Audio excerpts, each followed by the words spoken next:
Okay, I'm live on TikTok now. I just need to check the audio on there too.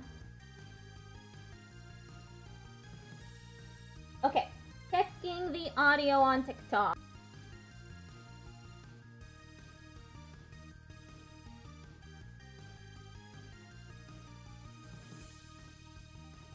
I'm not hearing anything.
I forgot to unmute myself. Sorry, I was talking the entire time. Okay, so this is a Magical Girl video game. It's about Magical Girl to come out of retirement because of something or other that's going on. I'm sorry, I had my mic audio muted. Thank you, Patrick. Tickled off Patrick just redeemed yeehaw. For the yeehaw. Okay, let's start at Annalee's story. Annalee is the villain. She's this woman right here with the green hair.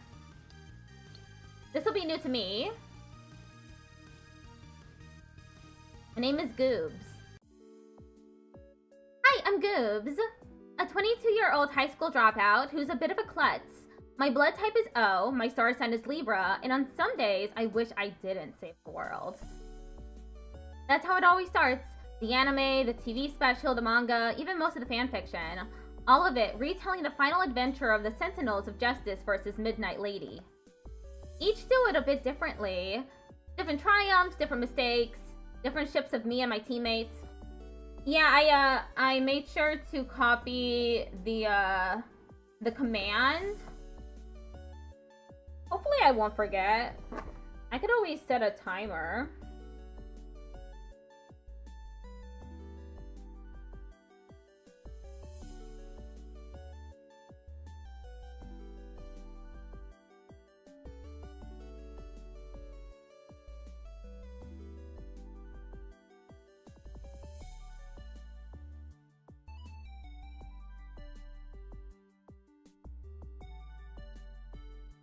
Okay, I set a timer for myself for 5 o'clock.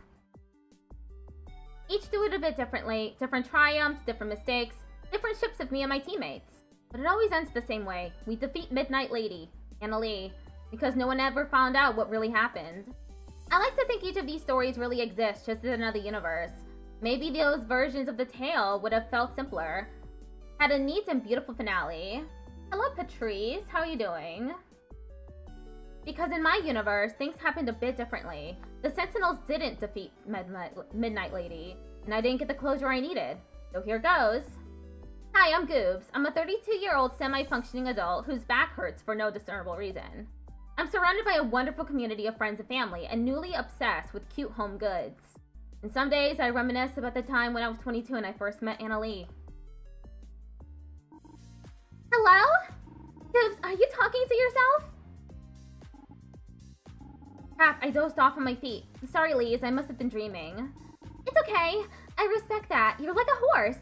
Not sure if I know what she means by that. I guess it's better than a cow? I perk up when I notice two women entering the store. Turns out one's the CEO of the company I work at. Her name is Annalie, and she terrifies me. The other is an old friend, a magical girl turned pop star. She now goes by Ada, a stage name apparently. She looks unprepared to meet me here, and we're both incredibly awkward about it. They introduced a new makeup line, and it's based on me and my old squad, the Sentinels of Justice. I'm taken aback, not sure what to feel. Lee samples the makeup, and her expert application skills upsets everybody in the store except for me. Hello, Timeless. Hello, Andres Rodriguez. I forgot that I need to monitor TikTok.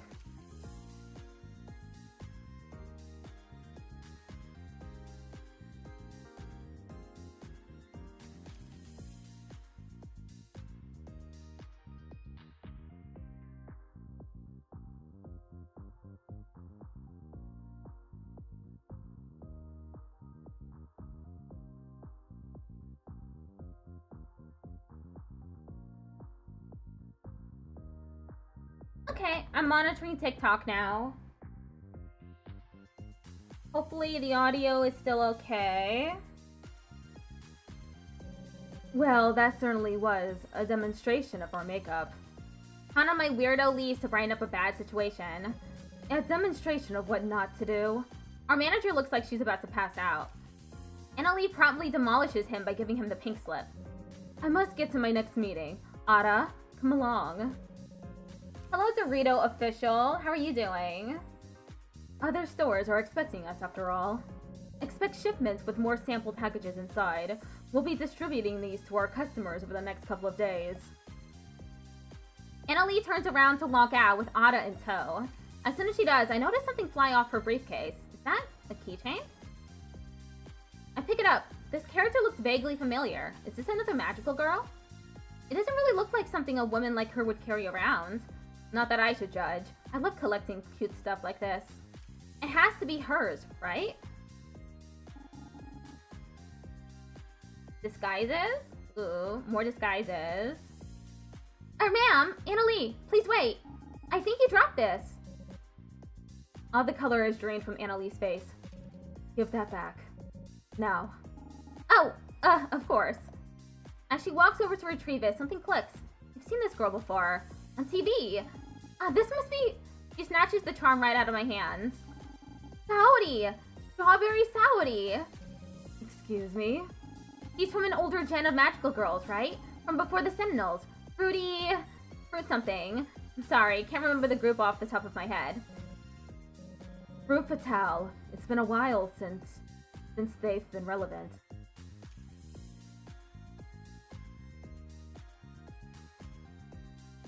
I'm sure Strawberry Saudi appreciates it. She appreciates it? Your support! You've been supporting her as a magical girl for all this time. Hello, Sebastian. How are you doing? What happened to Supergirl Boss CEO mode? She doesn't say anything for a moment, and she's making Ada wait too. Right. Annalie shuffles in place. Earth to Annalie?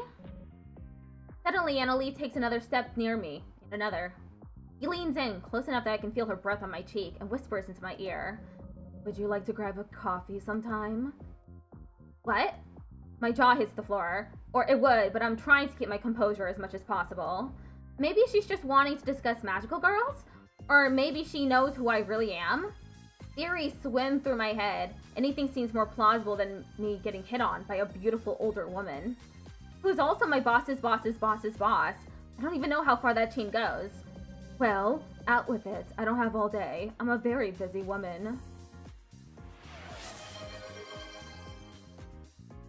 Tickled off Patrick just redeemed Yeehaw. Thanks for redeeming Yeehaw again. Do you have a cell on you? Actually, just take this. She takes a pen out of her suit jacket's pocket and grabs my wrist. Annalie writes a phone number on the back of my hand. Call if you're interested, but don't bother if you're not. And with that, she finally returns to Ada's side. What? Purely business. I give low-level employees the chance to interview for a better position on occasion. She got the number of a higher-up. Let's go. We're behind schedule. Ada glances back at me at the last moment. I give her a look as if to say we're talking about this later.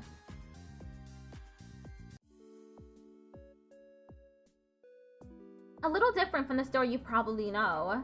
Don't worry, I'll keep you refreshed on the details. In fact, the memories keep flooding back to me clear as daylight. Kind of like when I first tried the sentimentality line makeup. I start to open up the samples Annalie presented us with. Admittedly, the formulas for this line seem solid. The eyeshadow glides over my eyelid, and the lipstick's creamy base feels great to apply. That night, I have the most amazing dream. It's like living through a movie of some of the Sentinel's greatest hits. Like the time Sentinel Aurora, or Bouillon, lulled a Hydra to sleep with her singing. Or when Sentinel Nova used her exploding stardust to cheer us all up with an impromptu fireworks display on the roof of the school. Then I dream of our geeky Sentinel Perigee. KJ always felt out of place on the team. Their invincible bubbles saved us from collapsing buildings, toxic gas, mind control. And finally we have Jackie, Sentinel Soul. I have never known anyone stronger in my whole life, both physically and emotionally. There are a few things more satisfying in this world than catching a villain monologuing and then... BAM! A Jackie red-hot fist to the face! Oh, it's like I'm back there again. Ada showing up the makeup store, dreaming of my former teammates. Alistair didn't think it was a coincidence. He sent me out to gather the Sentinels. I remember.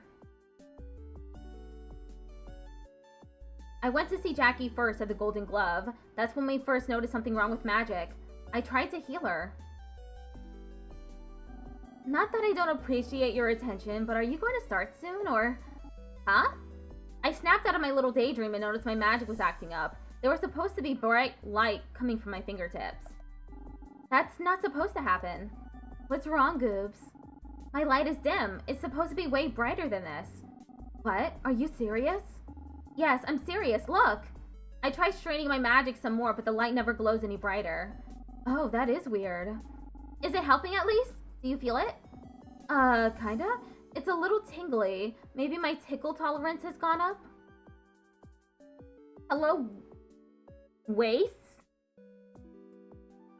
The Sentinels gathered that night. It was so strange seeing everyone again, especially KJ. They changed so much. Ada tried her powers and they were fading too. But once we discovered Alistair couldn't speak anymore, we knew something was really wrong with Magic. We had no idea what would be coming. We bickered, we debated Magic's role in our lives, and we barely formed a plan to look into things. I struggled with the idea of leading the Sentinels again.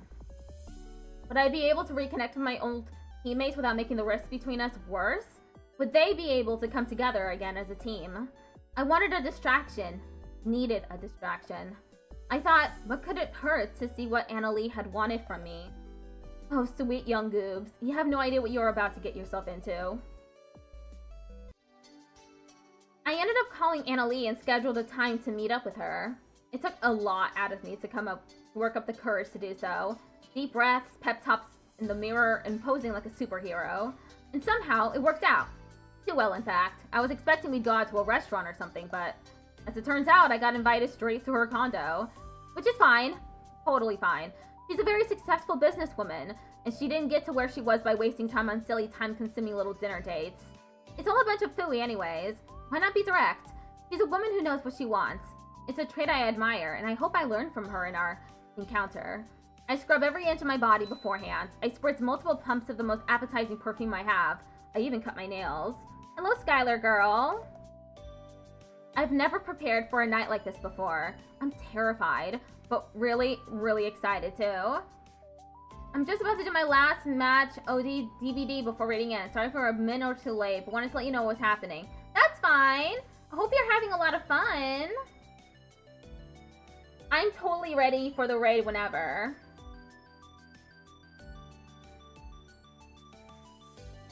So, very excited.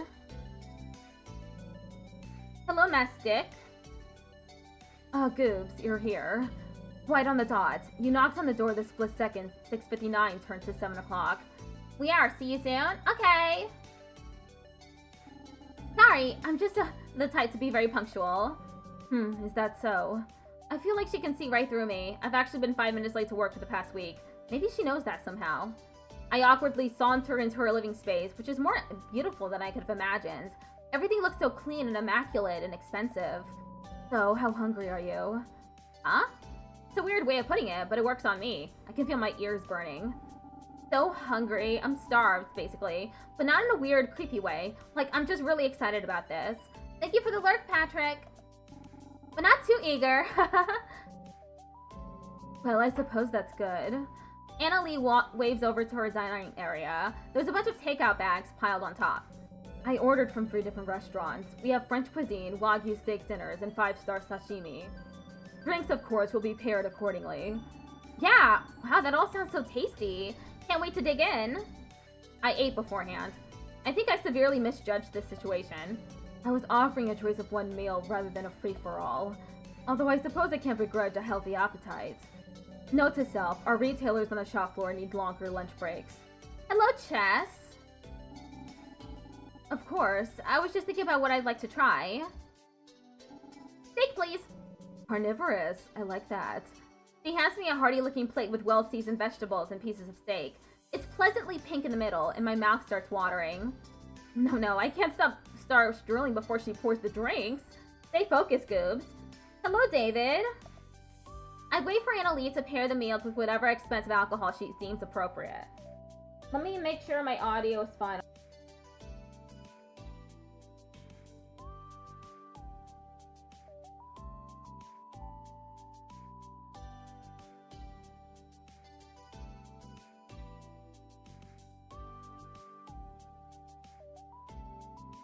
Audio.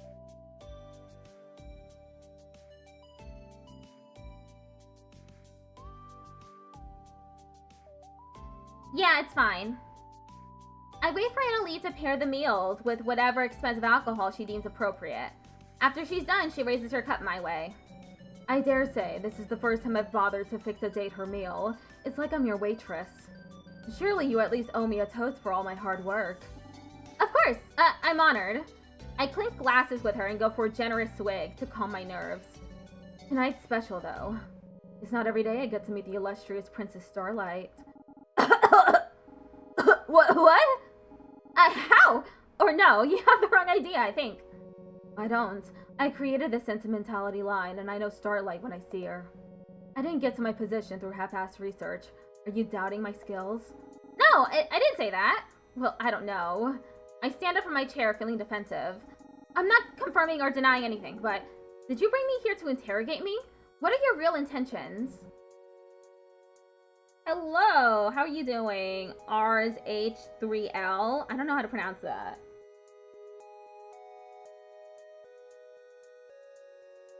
Annalie pokes at her food. She looks a bit sheepish. I'm sorry I scared you. You have every right to feel cornered. I'd feel the same if I were you. So please, sit down. I slowly sit back in front of my plate. I just thought you were interesting. A renowned magical girl. No, not just that. A leader of an accomplished magical girl squad. You are celebrated, beloved, practically everywhere. But now you're working at our store for minimum wage. Gee, thanks for the reminder. I'm not sure how I feel about coming right out with my magical identity, but it seems like Annalise puzzled me out. I guess the jig is up, isn't it? You're right. I'm the leader of the Sentinels, Princess Sentinel Starlight. I knew it. Awesome, you caught me. Congratulations. But I want to know what's going on. Annalie takes a slow sip of her drink. We've gone off on the wrong foot. For that, I apologize. I brought you here to have a conversation. A conversation was not what I was hoping for tonight, Annalie. Okay, what kind of conversation? What do I get out of this? It's, I imagine we could have a sort of heart-to-heart about certain things. Things only we could understand.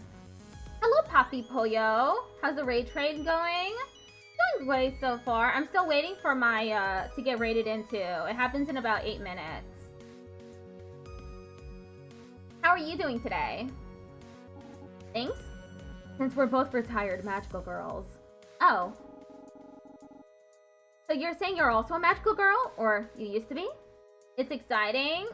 Ooh, what's exciting? She seems to be wrestling with herself. Could it be Annalise having a hard time opening up? If that's the case, I'm feeling a little touched that she reached out. I guess even the coldest ice queens need to talk to someone every once in a while. You're getting rated in the raid train? Ah! It is exciting. I love... I'm actually participating in a few more raid trains. After this one.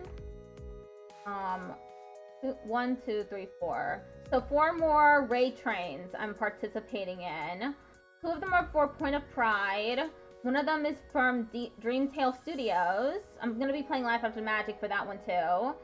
And another one is for Trans Lifeline. You're doing good. I was playing a TCG today in a local tournament and managed to get 4th overall. Ooh, that's awesome! Congratulations! I'm happy for you. So, you used to be a magical girl too. Thank you, thank you. You're welcome! I understand if you find it hard to believe. I'm not exactly a teenage girl anymore. No, I get it. Neither am I. I hope all the raid trains go smoothly. Thank you. I hope they do too.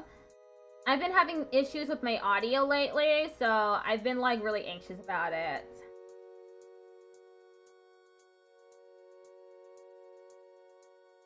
So I hope my audio is fine during the raid trains. It's pretty embarrassing when I get raided into and my audio is all messed up, and then they have to be like, hey, you need to check your audio.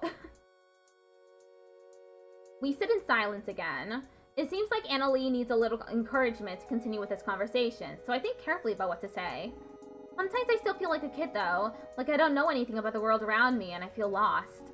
And it's not easy to find someone to talk to about everything. Well, outside of the immediate magical girl squad, that is.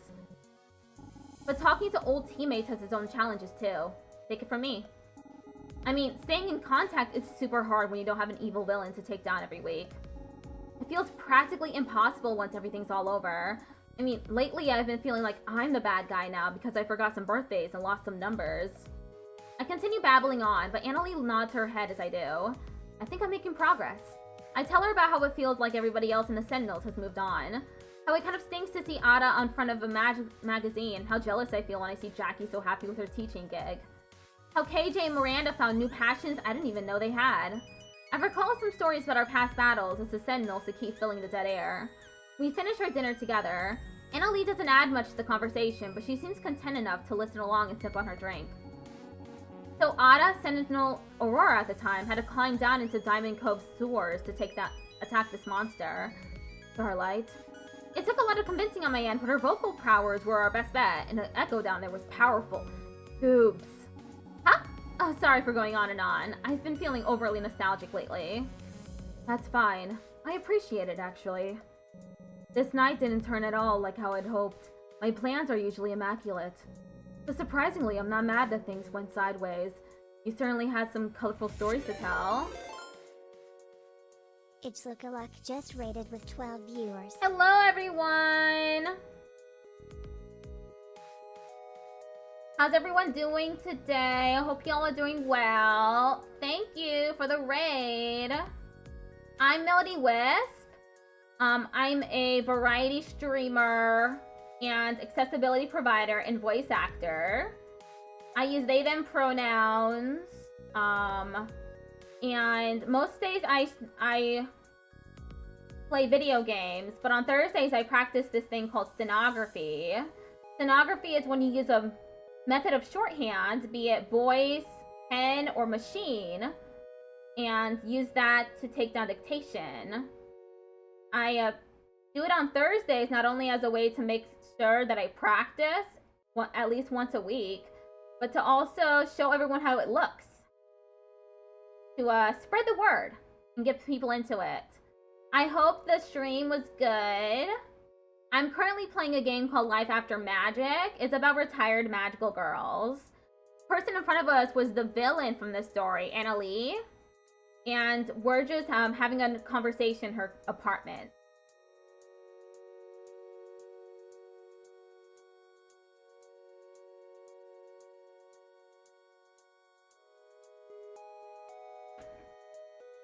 Choo-choo, the chunky train is chugging along. Let me copy that.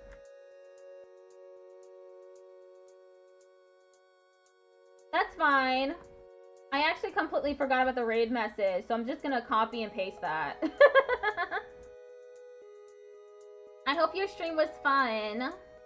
I may need to raid and run, unfortunately. That's fine. Have a good rest of your day. But surprisingly, I'm not mad that things went sideways. You certainly had some colorful story. Oh, excuse me, this is Annalie. Maybe next time you can tell me more about yourself? I can do some research too. I'll look up your old squad. What was it again?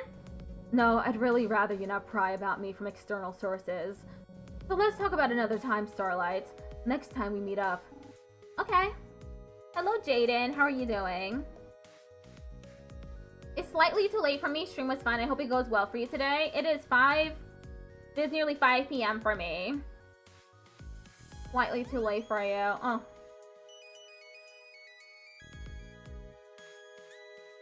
Thank you for the follows, everyone. My follows are anonymized, so I won't say your name when you follow. I probably will even ignore the fact that I've been followed. But there is a hi, I followed redeem. In case anyone wants to redeem that, it'll prompt me to say hello. I'm a little disappointed, but I don't want to push her too hard. On the other hand, it seems like I've secured a second date. Heck yes. I enjoyed our evening together. Hearing you talk brought me back to better times. I'm glad to hear it. Pinky promised me we'll have more of a conversation next time. I'm not Pinky promising you anything, but you have my word. I chuckle at that. No surprise Annalie's a tough nut to crack, but I feel like we've made progress tonight. Hello, Kyla Loves Brow. We wrap up our evening and Annalie sends me home with all the leftovers. This should hold me over for this week. I'll be looking forward to seeing her again.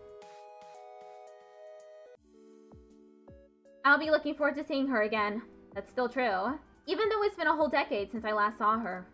But those days flashed before my eyes like they were just yesterday. After that, Lise met the rest of the Sentinels. Jackie there too? Yeah, another detail that's different from my universe and all the stories. Another trip down memory lane. Hello, valued custom shoppers. Welcome to Glamour Pop. May I have a moment of your time to speak to you today about a product that will bring some magic back into your daily beauty routine? Hey, Lise, maybe the next customers are okay. Now you ask for the customer's name. I mean, hi, what are your names? Miranda giggles a little at Lise's unabashed enthusiasm. That's my work wife's charm. I'll be your sentinel to whisk you to your perfect makeup matchup. Her name is Lise. Don't interrupt. You're already good at talking to customers. They are mine. Lise proceeds to find the perfect sample for KJ, Jackie, Miranda. Hi, Lilith. How are you doing? Nice to see you in the stream chat. I'm playing a sapphic magical girl game. I have a concealer right here that would be perfect for you. Lise whips out the concealer and puts it in Miranda's hand. On the contact, Lise freezes, blushing. She won't take her hand. Lise? I'm good, just starting an Elden Ring playthrough. Oh, I hope you have fun. I've never played Elden Ring before. Have you played it before, or is this a new playthrough? Is this the first time you're playing it? Her hands are so strong and nice. A musician? Wow, I can do a test to find the perfect match for your skin tone.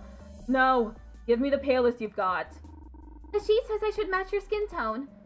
Fuck the rules. We can look however we want. Lise gets suddenly very excited. Have like 1,000+ hours into this game? Ah, okay. Is it a comfort game?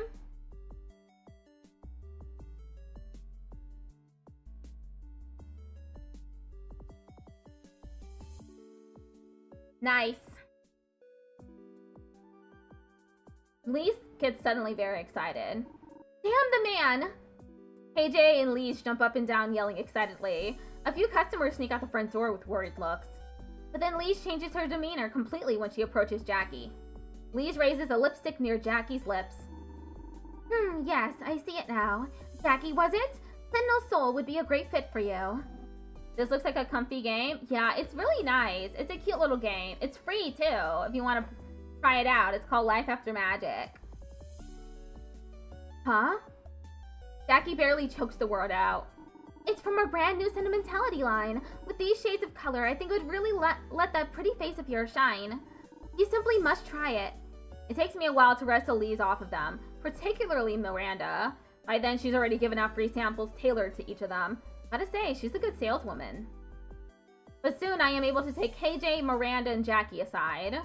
They all try on the sentimentality line, but although the quality of the makeup is top-notch, everyone is feeling conflicted by the branding and oddest part in it.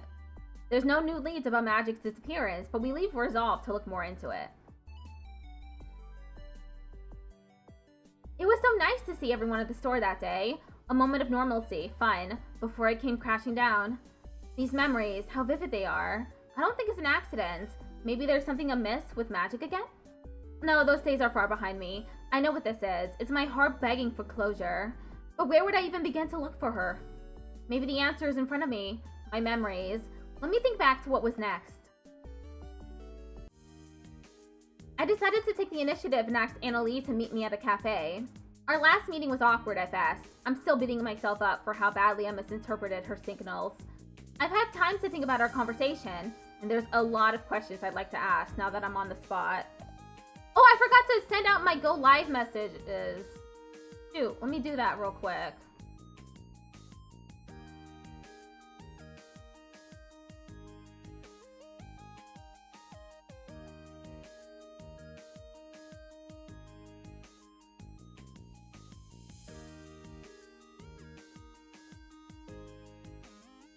Whoops.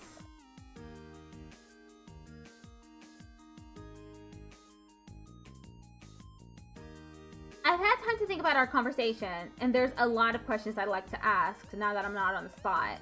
Annalie is sitting across from me at a small table for two. She's frowning at the wall-mounted menu above the counter. I think she's scaring the baristas. I like this spot. It's not too fancy or highbrow, and it makes for a great date venue. Not like I've brought any dates here recently. He doesn't seem to be listening. These frappes seem to be over-glorified milkshakes. Cookies and cream, caramel ribbon. You're telling me this is coffee? Hey, don't knock it till you try it. Fine, this place was your suggestion. So put in an order for the two of us and I'll try it. Whoa, pressure's on. What will I get? Okay, I got 2 frappes, extra whipped cream. Annalie takes a small sip and instantly crinkles her nose. Oh, it's sickeningly sweet. It is. That's the appeal, I think. Life after Magic. I'm worried about your generation. To think that some people order this every day. Hear me out. Normal coffee isn't enough for us these days. We need the caffeine and a mega load of sugar to get us through our shifts. My condolences. We sip on our drinks for a bit. Annalie looks positively elegant sitting in front of me, with crossed legs and a pinky finger out. She raises her cup to her lips, but also totally out of place. This isn't really a businessy joint, and the customers are mostly cool younger people. Down to business then. I'd like to talk to you more about magical girls, specifically regarding the Sentinels and their relationship with Matt. Hold your horses. I'm okay talking about this kind of stuff with you, but we promised it wouldn't just be me sharing stories. I think some give and take is only fair. Deal? Annalie tilts her head. Who knew Starlight was such a little businesswoman? Tickled off Patrick just redeemed Pat My Head. Thanks for redeeming Pat My Head. Welcome back, Patrick. Fine, I can accept that. I figured Pinky Promise wasn't going to work, so I've decided to speak your language. The first thing I'd like to ask...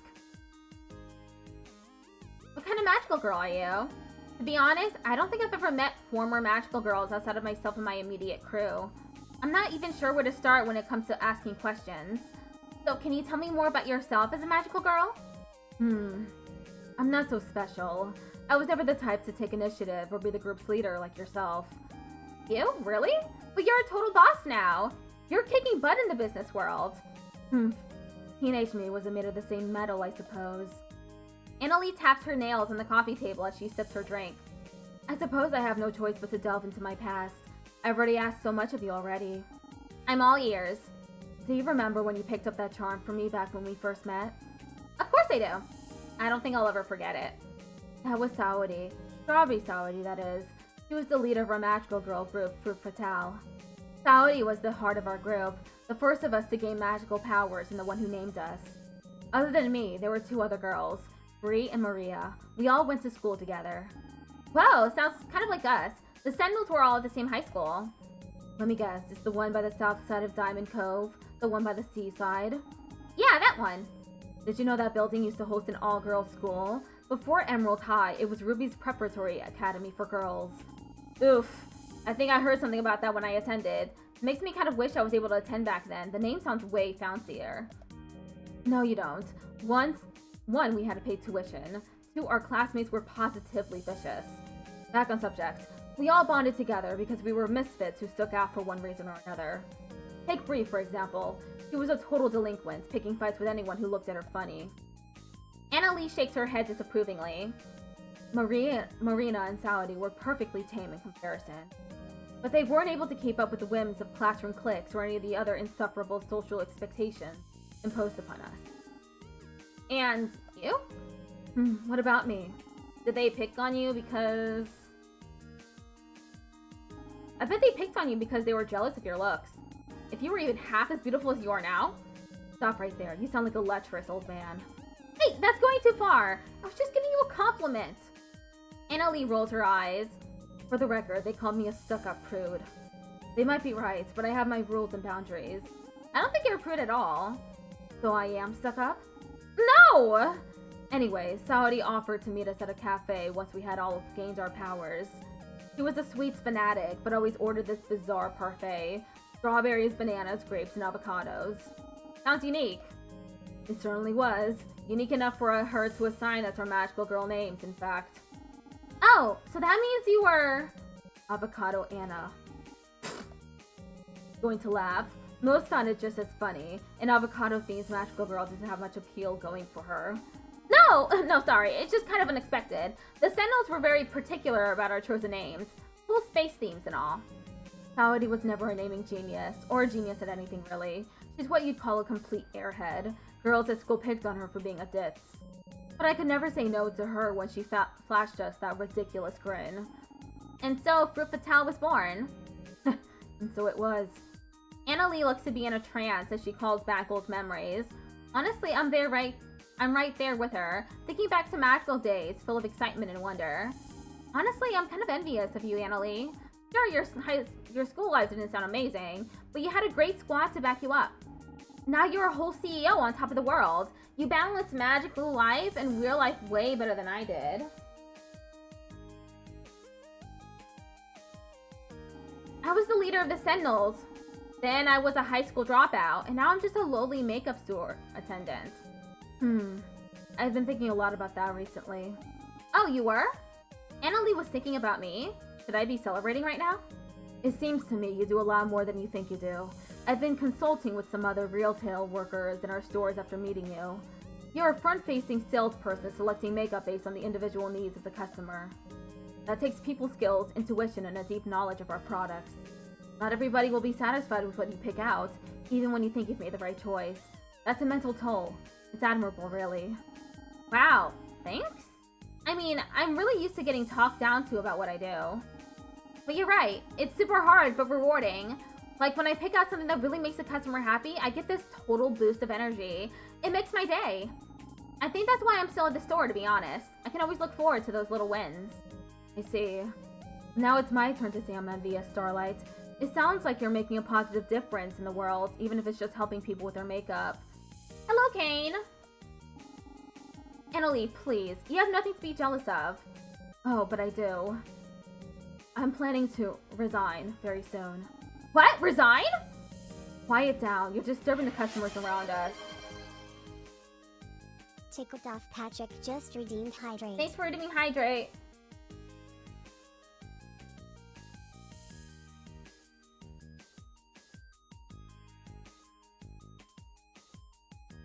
Quiet down. You're disturbing the customers around us. Sorry. Sentimentality will be my mark on the brand, and then I'm off. And I'll let you in on a little secret, since I'm in such an admissive mood today. I despise glamour pop. Climbing the ranks of this company has been hellish. You can't imagine what I inherited either. Years ago, the company was on the brink of total financial collapse. There was mismanagement at every level. We were about to go under. I worked hard to pull us out from the deep, poured my heart and soul into it. But what for? Some renown from business bigwigs? At the end of the day, I'm just a woman to them. But then, what's next for you? I guess the sky's the limit for someone so accomplished. Please, I'm not aiming for anything so lofty, and I haven't thought much of what I'd like to do after this either. Annalie glances over to the barista, who is currently transfixed on pouring a milk heart into someone's latte. Maybe I'll do something like that. Make coffee? Just a fleeting thought. I'm not being serious. It's okay if you were, though. I feel like I should do something assuring. Annalie, I want you to know I'll always be here for you, no matter what you choose to do. I'm really happy that you reached out. There's nothing I'd like more than to spend more time with you. There's so much more we can learn about each other. Promise me to keep me in the loop no matter what? Sorry, but I think I'm done making any more promises with you. I don't want to let you down. Oh, well, I understand. It's easy to lose touch with people, even the most important ones in your life. But I'll be the one to make the effort this time. I've decided you're an important person to me, just like how this strawberry Saudi girl was important to you. Annalie's eyes are sad, and she breathes out a sigh. I had hoped I was getting through to her. With that, we wrapped up our cafe date. Annalie thanks me for my time, something I should really be saying to her instead, and leaves an enormous tip at the counter. Before heading off to her sleek-looking car, she gives me an awkward pat on the shoulder. I'll be seeing you again, I hope. Something in her expression looks pained. I should keep reaching out. Of course! I'll call soon. I didn't know it at the time, but that second date was the first crack in Annalie's armor. Our first day, she was in control more than I even realized at the time. But at the cafe, I got to see a bit behind the curtain. She wanted to let someone in, and I was the one that called. No, it was more than that, wasn't it? We shared an understanding that day. We built trust. We both knew how it felt to be lost. And I did lose her. Despite how elated I was leaving the cafe, the reality of Magic's disappearance was about to hit hard. Everyone's powers were becoming more fickle. Everyone was feeling more exhausted. We had nothing really to go on. It was natural that desperation made us on edge. We wanted a lead, and we found one in Liz.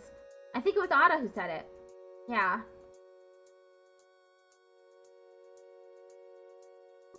I've been watching this person for the past few days, and I think I found who we were looking for.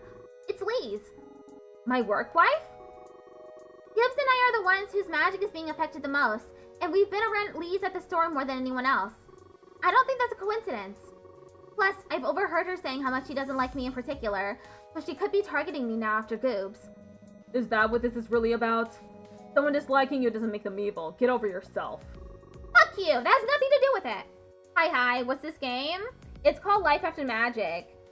It's about retired magical girls who come back together because magic was disappearing. I'm playing the villain story, Annalie. So, there were some flashbacks to the original main story. And we're learning more about the villain, Annalie. That's it, really. Uh-huh. Are you sure about that? Hey, let's focus. We aren't going to get anywhere if we argue. If we have a lead, why not follow it? I can do the investigation since I'm the one who brought it up. No offense, but I think maybe someone more level-headed should go. We were still so at odds then, had so much pain to still work out between us. We decided the least biased people to look into leads were Miranda and Jackie. Hindsight being what it is now, Miranda is decidedly not unbiased about leads. Oops, back on topic. Maybe I should have stepped up as leader, but I just couldn't focus. The push and pull between my excitement at getting to know Annalie and the stress of magic failing, along with the wounds the Sentinels needed to heal, made it a confusing time. But at least the next day was Christmas and I could take some time to recuperate. That is, until I heard a knock. Interesting premise? Yeah, it is. Tickled off Patrick just redeemed Autism Creature. Thanks for redeeming Autism Creature. I run over to the front door and open it to see. Oh no. The lair! Merry Christmas! I close the door. Sorry, Goops is not feeling well today. Open up! It's an emergency! Ugh. Merry Christmas! Right, thanks, Solaire. Merry Christmas. Ho ho ho! You're very lucky. Santa Blaze is here to give one very special girl a very special gift. Solaire pulls a rectangular gift box out of his jacket. Behold! Now, I'm sure you're wondering what's inside, but Solaire drones on about what's inside the box, but I already know what it is. It's a bunch of soul cards. I would know because that's the only thing he ever gave me when we dated. I decided to cut him off now. He's practically yelling now, and I don't want any noise complaints. Solaire! This is appreciated. I can't wait to open it. So thanks for stopping by. Ha! You're very welcome, Goobs. I'm a little sad you haven't invited me in, but I get it. You've always been on the shy side, and... I grabbed the box from his hands. Right! Anyways, see you later. Oh no, he's crying. God damn it. I was hoping someone else would be at my door. I guess I haven't done a great job of connecting with them. I opened the box and inevitably there's a card inside. It appears to be custom made. It's me, Princess Sentinel Starlight, painted sloppily with markers and acrylic paint. It's actually kind of sweet. Maybe there's something to be said for Solaire sometimes. I go to read the description and it says Solaire Blaze's ultimate sidekick. I throw the card in the garbage and move on with my day. I wonder what kind of present Annalie might have given me. What am I saying? He had barely went on 2 dates. Slow down, girl. While I was busy focusing on Annalie, Miranda and Jackie investigated Lise, and to my great relief, found out that she is just my little weirdo and not a scheming villainess. Even though I think she would probably make an adorable and frighteningly effective one. But they said Lise had been upset, struck by a sense of nostalgia that sent her spiraling. And that wasn't the only sign that what was happening to Magic was getting worse. Glamour Pop's customer base got a little, spirited? I've been in the office my whole life. I've wasted my life away in sales. But trapped in that awful cubicle. I wish I was a magical girl instead. Shut the hell up! Everything's too loud! So loud, but I can't hear Atta's voice anymore. Give it to me. You, give it to me. Whoa, calm down. What are you looking for? Hey, please don't break the glass. Is he foaming at the mouth? But we still had no new leads, so I buried my head in the sand, like I've been doing all these years. I wasn't stepping up as leader. I wasn't being a very good friend. Don't you ever just look back at your younger self and want to scream, wake up? You're doing it all wrong? You're about to run full force into the greatest heartbreak of your life? Am I repeating history looking for her now after all these years? I would have kept it as a collector's item. I bet it would be a collector's item. There probably aren't very many of those Solaire cards.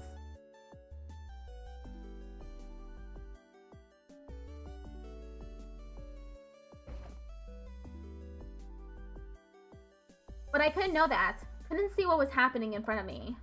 I told myself it was okay. We had no leads. She was a magical girl too. Perhaps I could find out what was happening from her. But the real reason was, I just wanted to see her. And then she called me. December 26th. I have to say, I've imagined a lot of scenarios for our third meetup. We could try a real sit-down restaurant, or maybe a movie or a play. Instead, I've broken us both into my old high school. Starlight, this is a sorry excuse for a classroom. Yeah, well, it's a public school now. Sometimes I'd hear the teachers complain about budget cuts and government spending. Not that I ever had the chance to follow local politics. I was too focused on saving society from more existential threats. Annalie frowns as she traces her hand over the musty desks. You can almost hear her making a mental note to herself to start calling up local politicians demanding for change. I'm sure it's a far cry from his former glory, but this is what it was like when I went to class. Still, these desks are looking dingy as ever. And look, I carved my initials into this one. I'm surprised they haven't sanded it down. Former glory? On the contrary, everything looks the same. That's what's so horrible about it. Surely they could have invested in whiteboards. These desks looked better in my day. Even the chairs are the same. I grab a chair and give it an experimental sit down. It wobbles a little and the backrest squeaks. Come on, it still works.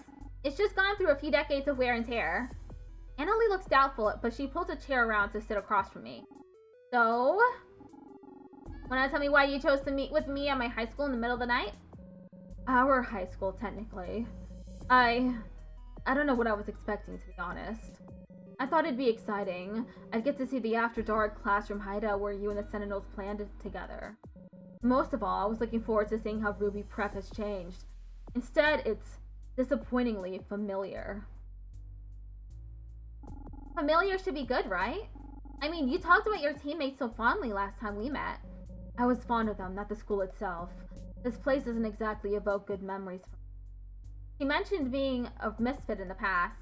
Does that mean you were bullied? Oops, I didn't mean to say that out loud. Annalie exhales wistfully. I suppose that's what it was. All four of us were bullied, tormented by other girls on the daily for being a little different from the norm. That's what made the magical life so great. It felt like we were empowered and in control of our lives for once, until we weren't. She's being vague, but I think I know what she means. Magic is a heavy weight to carry. It feels like everything spirals if you can't handle it. Hello, Error. How are you doing? Annalie meets my eyes and gives me a slow nod. The air is silent for a while. Annalie looks contemplative as she stares out the cloudy windows of the classroom. We've shared a handful of quiet moments together like this over the past few meetups. Annalie seems like she enjoys them. There's probably not a lot of wiggle room to chill out when you're constantly on the business grind. Eventually, I decided to break the calm with an exaggerated sigh. I can't say I'd have broken in here had I known you just wanted to visit on a whim. No offense, but it's a little risky. Please, like you care about the rules. You told me you've broken in here about 1,000 times with your Sentinel crew. You're right, the security is practically non-existent. It's funny, we're years apart in age, but it feels like you're my classmate right now. Me, your classmate? I bet we would have been great friends if we went to school together. We wouldn't have to be on the same magical girl squad or anything, just classmates. And even without a magical girl stuff to relate to, I bet we'd get along. Don't be ridiculous, we're a generation apart. What would we even talk about? I don't know, maybe we wouldn't have to talk about anything. We could just sit here and enjoy each other's company, like we're doing right now. I can't say I'd hate that. Is my mind deceiving me, or are Annalie's cheeks a little pink right now? If this is a dream, I hope I never wake up. Starlight. No, Goobs. May I ask you a question? This is something I need to know. Please be honest with me. Your magic. Where does it come from? That was out of nowhere. I'm not really prepared to divulge right now. The rings we have, they're the secret to everything. The Sentinels all have their own rings, which unlock their latent powers. I don't have a great scientific understanding of it or anything. It's just magic, you know? So without the rings, you wouldn't have your powers anymore? I don't know. I don't think anyone's ever lost or given up their ring. Maybe they'd be gone, but I don't think so. I think it's just a key to unlocking what's already there. What do you mean? I don't know. Why haven't you tried to get rid of them? Annalie stands up from her chair, incensed. Why don't you know anything about your own powers? Annalie, the rings aren't something we've discussed much. Everyone in the Sentinels views their powers differently, but none of us can seem to let go of the rings. At least, not yet. It's a symbol of the bond we share too. The rings will remind us of each other, beyond just the magical significance. So you're saying sentimentality is the reason you've been hanging on them? Unbelievable. I hope she knows how ironic that sounds coming from her. Annalie, why are you getting so upset? I've tried my best to explain everything to you since our first encounter. I'm not trying to conceal anything. I trust you. Can you trust me back? Annalie abruptly stands and walks away from our desk, as if she can't stand to be around me a second longer. It doesn't matter how much I try, how many hours I pour into researching magic and magical girls. I can't find an answer. Is it a plague? Does this spread from person to person? Or maybe it's a cancer, something internal that grows over time. Annalie turns her head and her gaze is icy. Even you, my most promising lead, won't give up her secrets. I'm a lead? I've told you everything I can. I shared stories the public's never even heard before with you. I can go over them with you over and over, but this is all I have. I can't accept that. I'm sorry, Starlight. That was completely out of line. Somehow, I always get carried away around you. It's alright, really. But I want to know, what just happened? Why freak out on me about where my magic comes from? Annalie wavers for a second. It's because... Do you feel in control of your powers?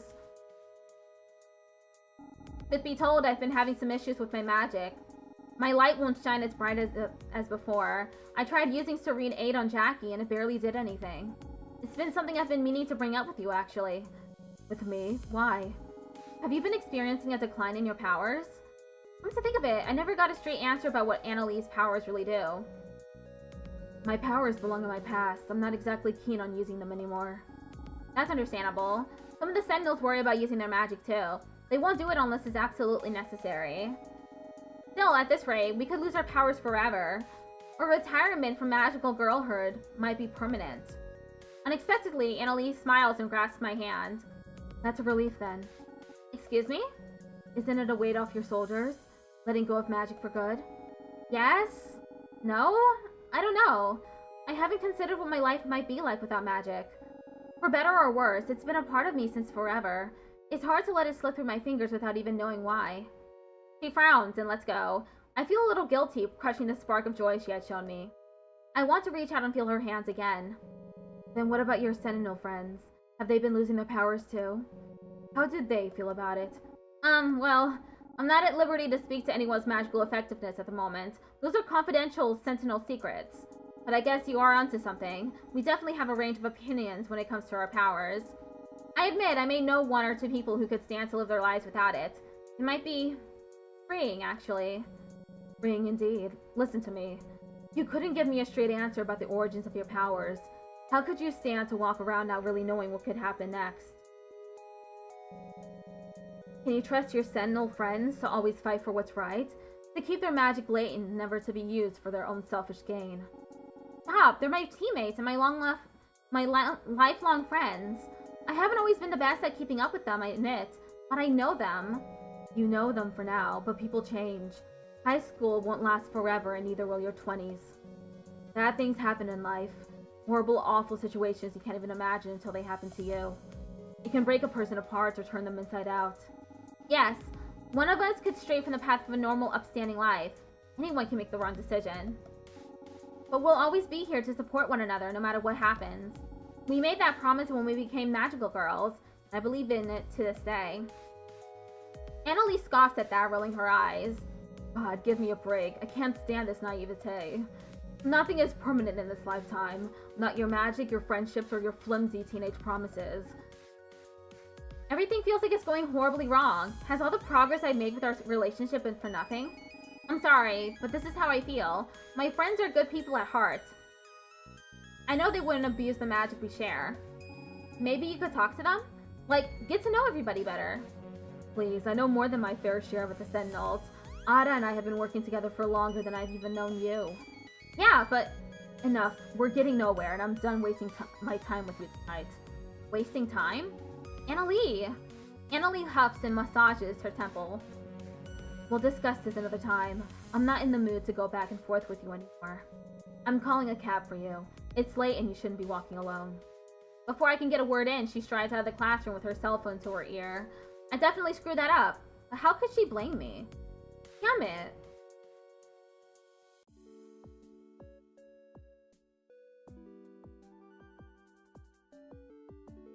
How could I have been so stupid? I could punch myself. So cloying, so desperate, when she had already had her plan in motion all along. Trying to trick me into her way of thinking. Then she came for my friends and I let her walk all over me. Believing in them doesn't make me naive, thank you very much. And we've worked hard to keep in touch, help each other through mistakes and bad times. Why did I ever want to find her? Why did I ever even want to find her? Fuck her! What did I even see in her? So smitten with her fancy heels, power suit, dreamy eyes. No, I should find her, so I can set her straight. Or, here, go back into one of my memories. I need a moment to calm down. I flop onto my bed, exhausted by tonight's events. Annalie totally backed me into a corner with all her questions about magic. My mind is reeling. What exactly happened in her past? I need a distraction, so I flip on the TV. Channels flip by slowly until DC TV 5 News pops up on the screen.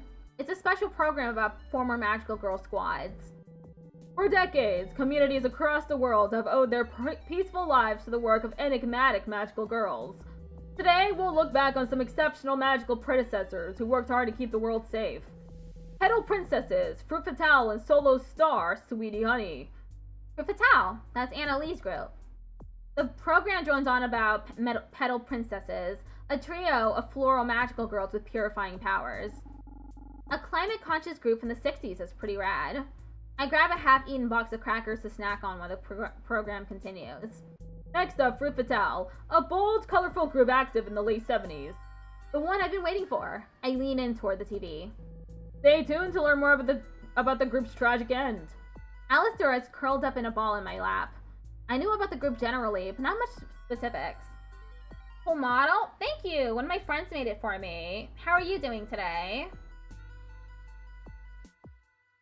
Fruit Fatale was led by Strawberry Saudi, a pink-themed magical girl with the ability to float. She was backed by 3 other fruit-themed girls. Muscat Marina boasted ability-enhancing capabilities. According to the program, she paired well with another member named Banana Brie. The 4th member, Avocado Anna, can absorb magical power from the enemy. That's Anna Lee, her power. Fruit Fatale were on their way to becoming the best and brightest stars of the 70s. That is, until one fateful day. Alex's ears prick upwards. A picture of Strawberry Saudi is shown, shifting from full color to grayscale. December 31st, 1979. Strawberry Saudi tragically lost her life after an accidental fall. Fruit Fatale was immediately disbanded, and the remaining 3 members have not been spotted in public since. The program continues on, speculating on potential causes of Saudi's accident. Why couldn't she stop her fall with her floating ability? Was she mid-battle with a terrible enemy? There's a queasiness that grows in my stomach as the reporter muses on the dangers of magical girlhood. That's when I get a call from KJ. They say that the Sentinels want to meet as soon as possible. They also warned me to stop using the makeup from the sentimentality line. The makeup. It sends a sickening chill up my spine. I tell them I'll call a meeting soon. I want to figure out what's happening with magic. I do. And now that I know what happened to Saudi, Anna Lee is all I can think about. Phew, I've calmed down. 10 years and no one has been able to get under my skin quite like Anna Lee can, even when she's not in front of me. The Sentinels were doing their darndest to pull the right threads. When we met, they expressed interest in breaking into Anna Lee's office. They saw my hesitation, but Lisa assured me they just wanted more info on the makeup. I told them I could guarantee Anna Lee wouldn't be at her office. I wanted to be helpful, and I wanted to talk to Anna Lee about Saudi, the pain she was holding on to. The cold night air sends a shiver down my spine as I wait for Anna Lee to arrive. I bounce up and down in a feeble attempt to keep warm. Ever since our last meeting, I've noticed that she's been very secretive. No more cafe dates. Anna Lee's always been cagey about being seen out and about, but I can't help feeling on edge. Especially since... Starlight.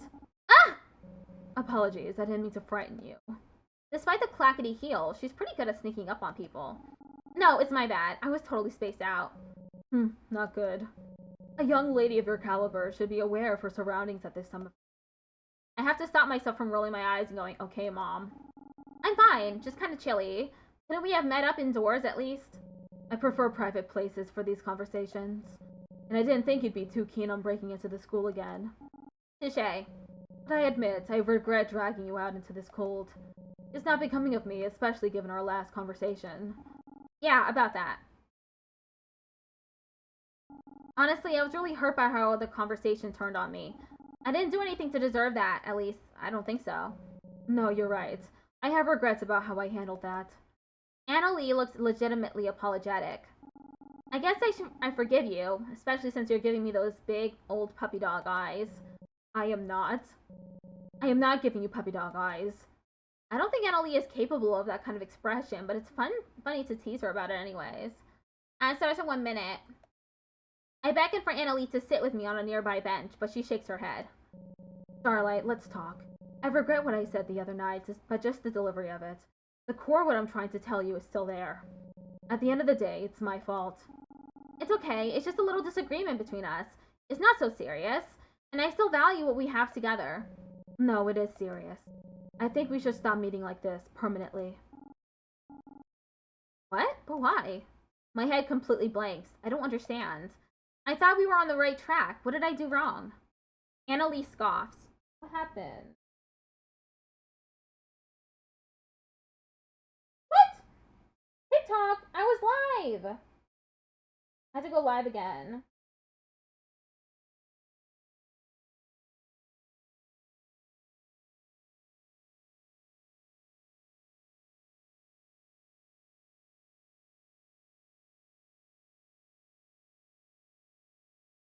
TikTok took me off offline. It said that I was inactive. I don't know how TikTok gauges whether someone is active or not. Oh, ad break has started.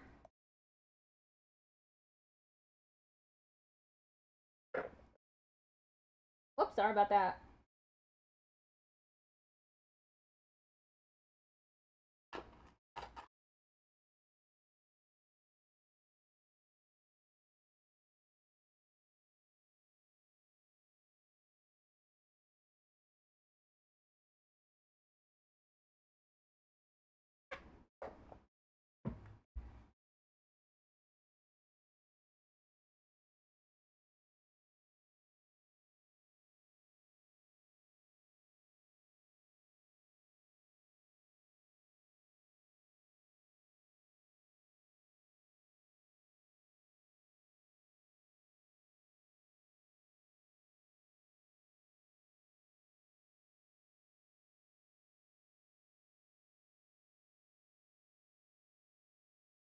No music.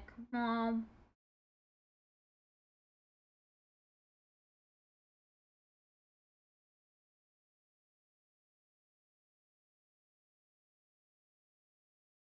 I had to keep track of TikTok to make sure that my lives aren't taken down for inactivity again.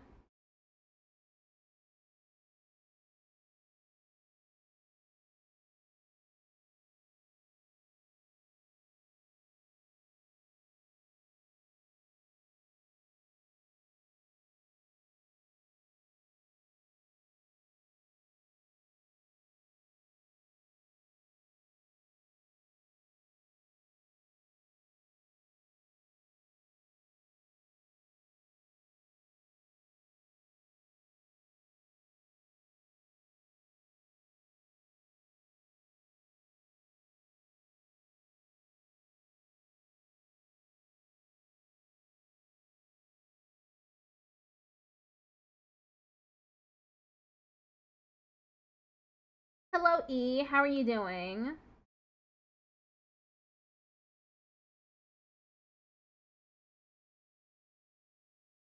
I'm currently waiting for the Twitch ad break to end. It's in 30 seconds.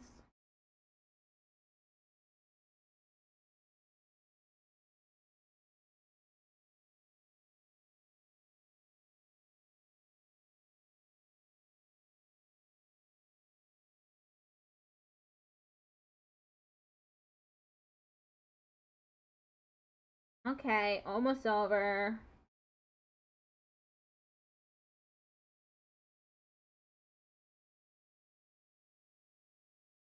All right, we're back. You're quiet. God, you're probably standing there thinking, what did I do wrong? Which would be ridiculous of you, because you didn't do anything.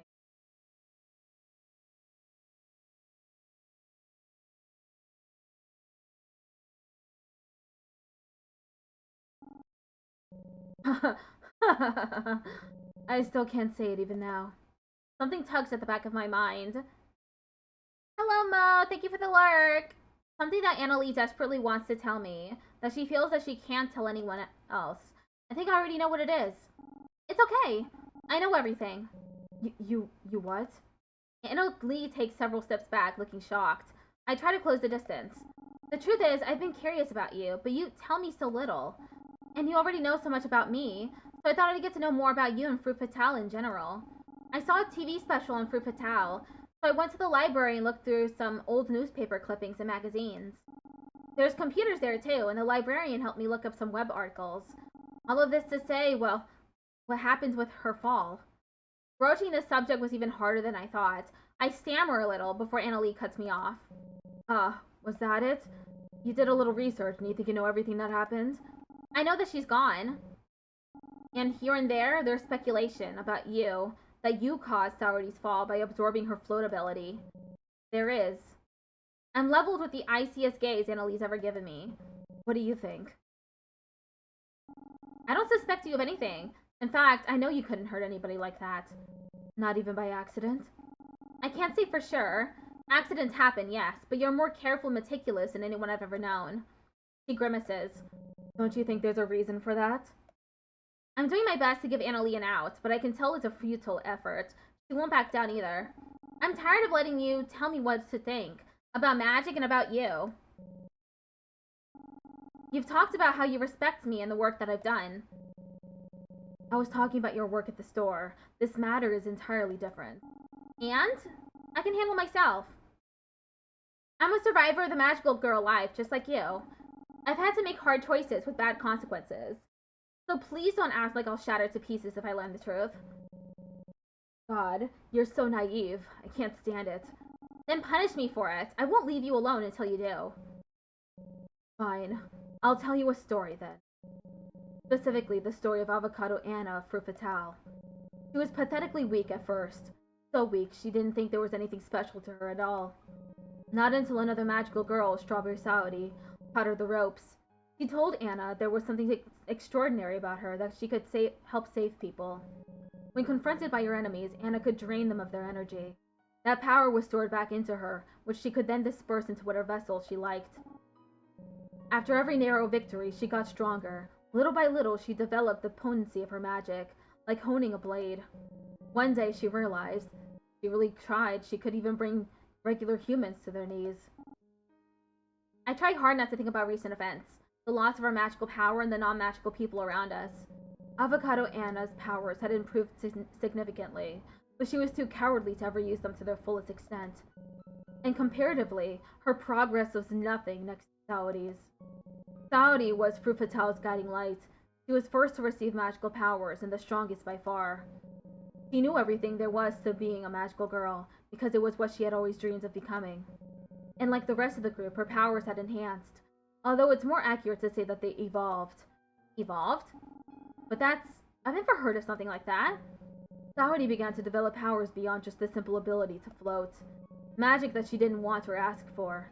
Anna would be surprised with a new out-of-control ability from Saudi every week, and soon it was every day. She would accidentally break open doors or set random things ablaze. It was more than just stress. The toll of being so unpredictable, so powerful, tore Saudi apart. I start to feel a little sick. This story can't be real, can it?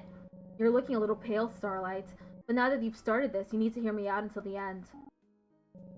The other members of the group, Bree and Marina, got scared. They'd wonder, what if Saudi really lost control? What if the same thing happens to the rest of the Fru Fatale members? They called for a group intervention at their usual meeting place, the dessert cafe they would frequent after school. Annalie's hands ball up into fists, tightly shaking. Bree insisted it must be the work of some evil villain they were unaware of, that such monstrous powers couldn't possibly come from Saudi. Marina just cowered. She'd startle every time Saudi accidentally broke something, and had begun to avoid her at school. They talked about it for hours, trying to come up with a possible solution, until somehow, somewhere along the line, fingers were pointed. Couldn't someone have been more observant about what was going on and stop this? Who introduced them to magic in the first place? Isn't there someone to blame? The whole time they argued, Saudi could never meet their eyes, but she kept that small, nervous smile on her face, no matter how much they questioned her. And at the end of the day, there was nothing to intervene with. None of them could reason with a force they didn't understand. All that did was contribute to the pressure Saudi was feeling, to fix what was breaking inside of her. Eventually, with seemingly no warning, all the glassware in the cafe shattered. Bree sustained cuts to her hand that would ultimately be minor, but there was blood all over the table. Marina was terrified and fled from the scene. And you? What happened to Anna? I didn't do anything. There was nothing I could do or say to fix the damage that had been done, so... Saudi walked home by herself that day. And that night, after working hours, there was a large eruption inside the cafe. The interior of the building was engulfed in a blast of flames and completely collapsed after several minutes. But how? There's no way. That cafe was their haven, one of the few places they felt safe in. A home for dreams and hopes for the future. Hold on, I just can't believe it. I mean, I would have heard about it. A magical girl destroying something like that. The general public chalked it up to a gas leak. After all, there were no identifying ties to magical activity. But the other Fru Fatale members knew the truth. The next morning, they confronted Saudi again at the rooftop of Ruby Prep. That's when... From the outside, she must have looked like an angel, floating in the air, surrounded by blinding light. But in truth, we knew she was in agony. She was so upset, calling herself all sorts of things, completely engulfed in all types of magical power.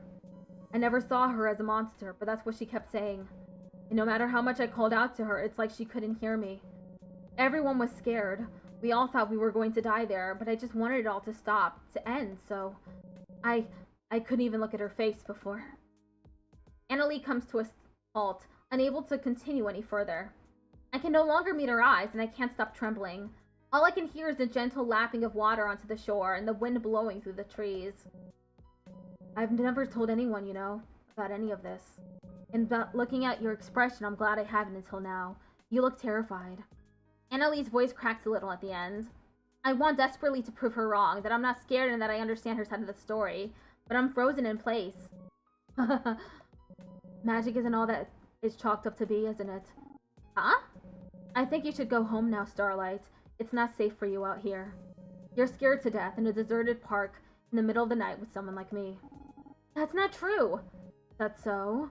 Annalie picks up her briefcase from the ground and dusts it off casually. Her expression is stony. I suppose I'll be the one to go then. This will be our last meeting like this. Do not reach out to me again.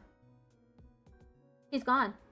I always freeze up during the most important moments, but I feel extra horrible missing my chance with Annalie. My gut tells me she was telling me the truth about what happened. Her truth. But I have too many unanswered questions. If it were me, what could I have done? What if it was one of the sentinels up there? I look off towards the moonlit pond. Hello, Chewunky. How are you doing? Isn't there anything else I can do for her?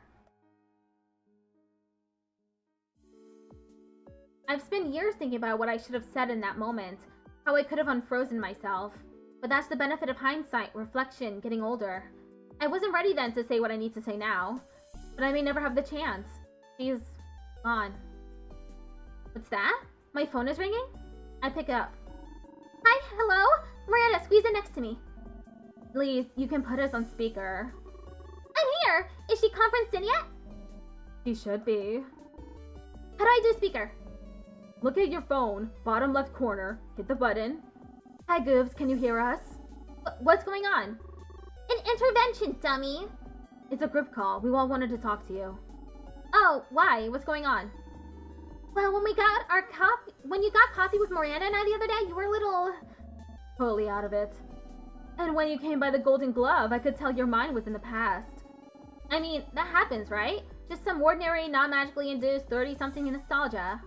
We all know you're still hung up on Annalie. Ada! So tactful. I mean, it's totally natural. It's New Year's Eve, 10 years ago today. So, let's get to it. Goobs, you need to find Annalie and tell her off. That's not what we agreed to say. Goobs, we want to help you find her. And maybe see if she's got any other evil schemes going. Or maybe she's changed. I bet she's gotten even more beautiful. You're all so sweet.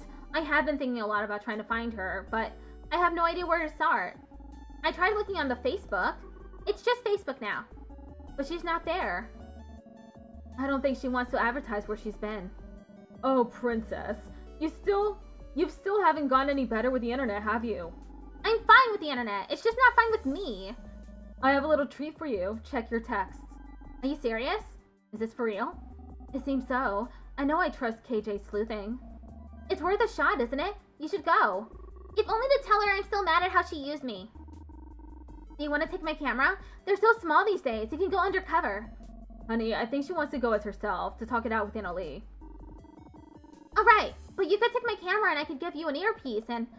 I think we should let them have privacy. Well, that's no fun. I'm with Liz. You better tell us what happens. We don't even know if she's there. I mean, why would she be there of all places? Are you doubting KJ's master hacking abilities? She'll be there. You don't know how much this means to me. Only a few hours until the place closes for New Year's Eve. You should hit the whole road. Good luck. Don't hold back. Be safe. And we're here for you no matter what happens. My sentinels, always having my back even after all these years. I love them so much. This address, of course it is. It was under my nose this whole time. Well, I have a bit of a drive ahead of me, but to understand everything, you need to see what really happened on that final day. December 31st, 1999. New Year's Eve. The past few days have been a blur.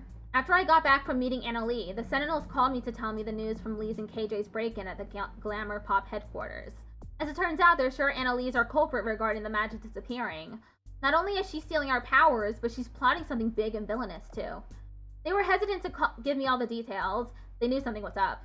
I had no choice but to lay my cards on the table. I've been seeing Anna Lee on the side. Okay, not the most accurate phrasing.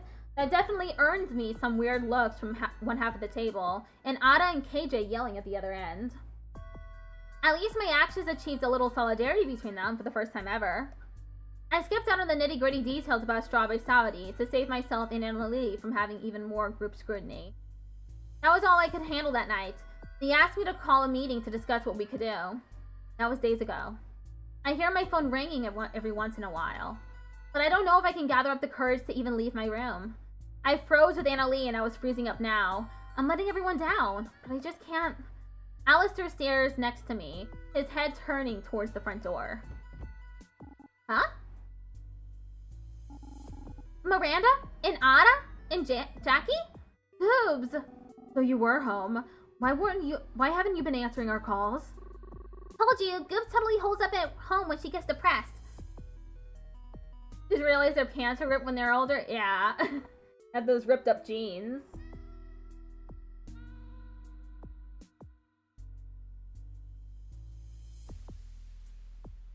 I'm not depressed.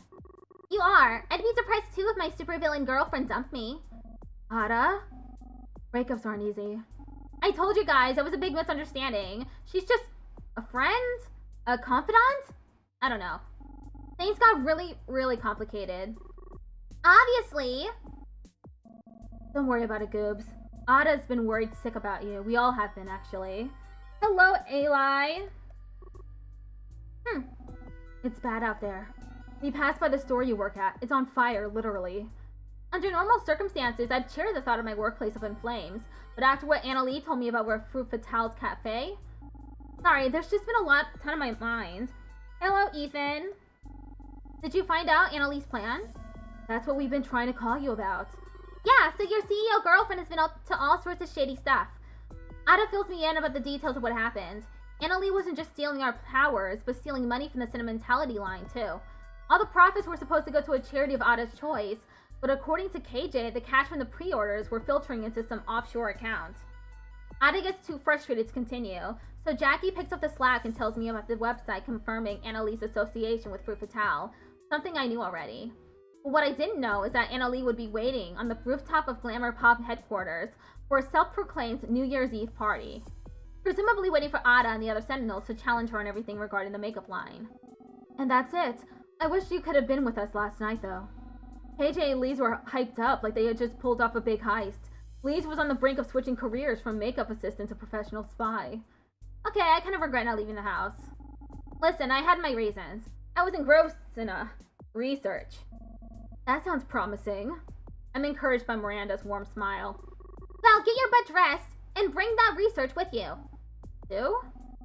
KJ and Lee's were scoping at the Glamour Pop rooftop for clues. We told them we'd all meet up to decide what to do next. We need you, Goobs.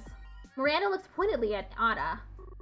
Even though I'm doing a great job at guiding and inspiring the team, we probably need our Princess Starlight. We definitely need her. I could cry. In fact, I promise to meet them soon, just so I can usher them out before I do. I gather myself. It's not going to be easy, but I have to face this. I walk briskly to our meeting place, Cove Park, 8 p.m. as promised. I spot KJ's motorbike first, parked by the cars, and then I see the crew gathered around the waterfront. Everyone is on edge, but we take stock of our situation. A healthy separation period from the makeup has caused my powers to come back. They're definitely not at full capacity, but it's something.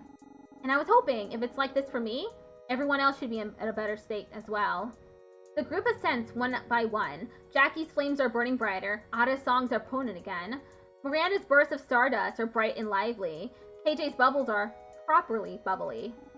KJ Lee's, I heard everything went okay with the break-in? Goobs, you should have seen KJ breaking locks, hacking computers. Please, don't be so modest. She sweet-talked our way past reception, and when a security guard nearly caught us, distracted him with a perfect bird call until we got away. He won't stop talking about it. Alright, you two. You're the criminal mastermind can't. Okay, excuse me. I did not read that.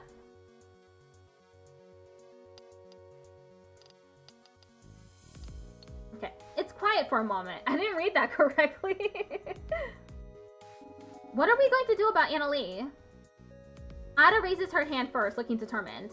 I say we destroy her. Straight up. Everyone looks at Ada. Ada, I don't think Goops loves that plan. What choice do we have? Seriously, Boyoung? I never said kill her. Just render her completely incapable of doing anything anywhere ever again. Anyways, what does the rest of the group think? Honestly, I don't see any way around it. We have to fight her. Annalie's caused too much trouble for the world already. We should follow our tried and true path.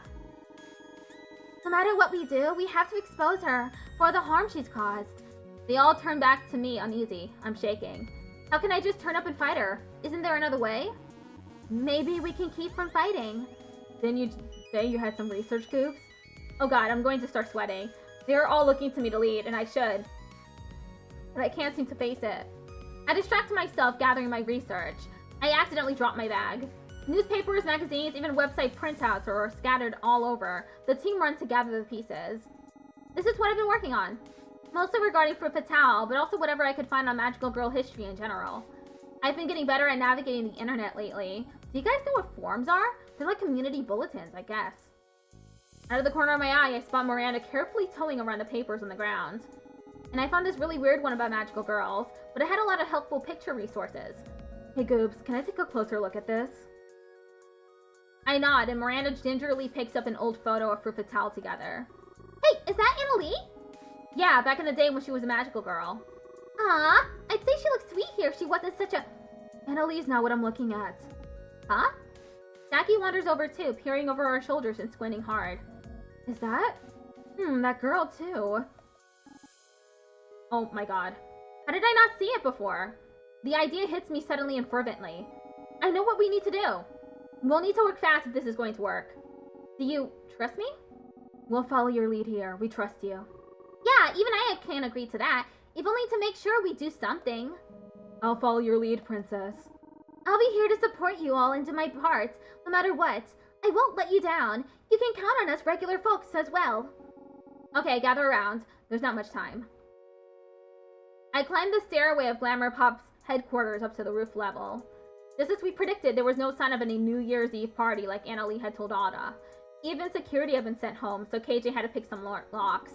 I know this might sound weird, but can you guys trust me to handle this on my own? There's some pushback, mostly clamor about staying together and how it would be safer. But I stick to my guns and promise to call the Sentinels for backup if need be. Eventually, I reach the top and push open the door to find... In the distance, I see a dark figure standing by the edge. They turn around after the stairway door slams closed. Annalie! Boobs. I knew you were stubborn, but I had hoped you wouldn't continue to pester me after everything that's happened. Pester you? I'm here to stop you. Be honest with me, for once. You're not just planning to resign from Glamour Pop, you're stealing money and trying to escape to God knows where while this entire city burns. Don't say I didn't warn you. Best to keep your distance like you did in the park. I'm capable of even worse. Thank you for the lurk, Lilith. You're being unfair. I barely had a moment to process before you walked away, and this conversation is far from over. Start with telling me why. I deserve that at least. Why use the Sentinels like this? Why throw our home into chaos? Hello, Riley. How are you doing today? Annalie's eyes glaze over for a moment as if lost in a memory. An eerie look, and yet somehow familiar. I thought that you would understand of all people. All I can do is remember the glory days. The days where I tried my best to follow Sawaddy's lead, and use my magic for the sake of others. But when I try to move on, I can't stand the life I've been given. For people like us, there is no life after magic. Before she can continue, the rooftop door swings open behind me. I turn around to see... Two women run up to us from the doorway. One, blonde and imposing, looks absolutely furious at Annalie.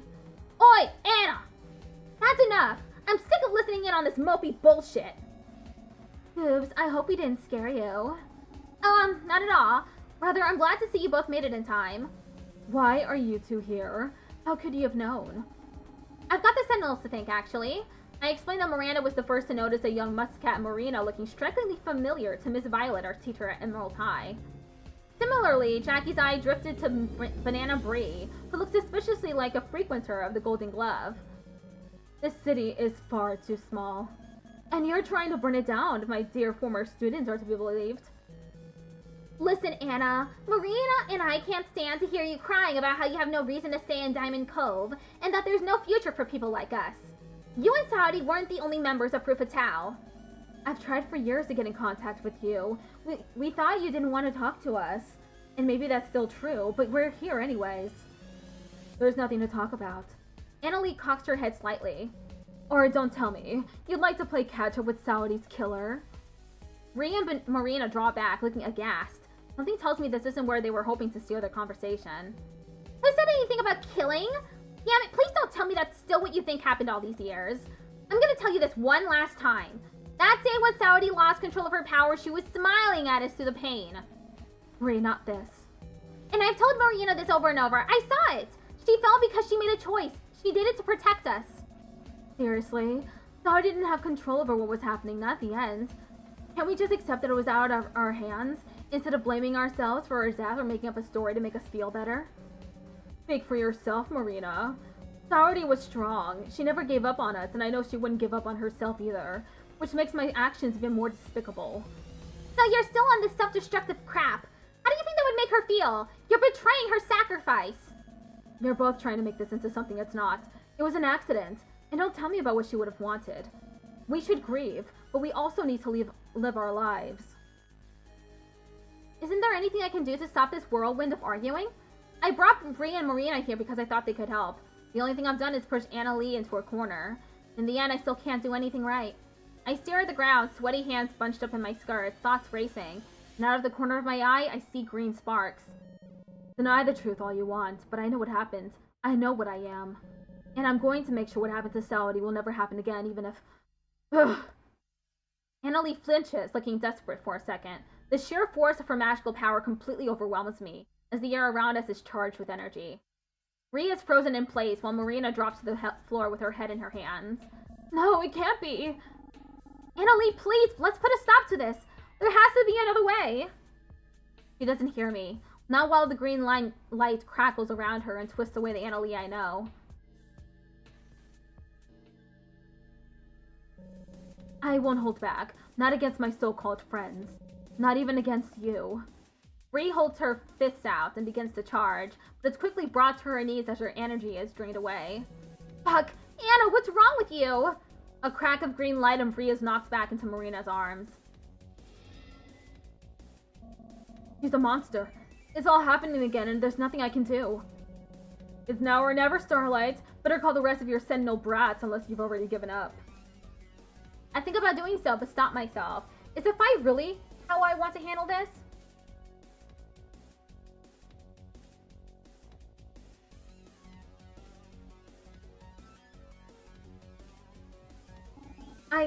I won't. I'm not going to fight with you. I'm not backing down or calling for help either. We can still talk this out. What a fool. Have it your way then.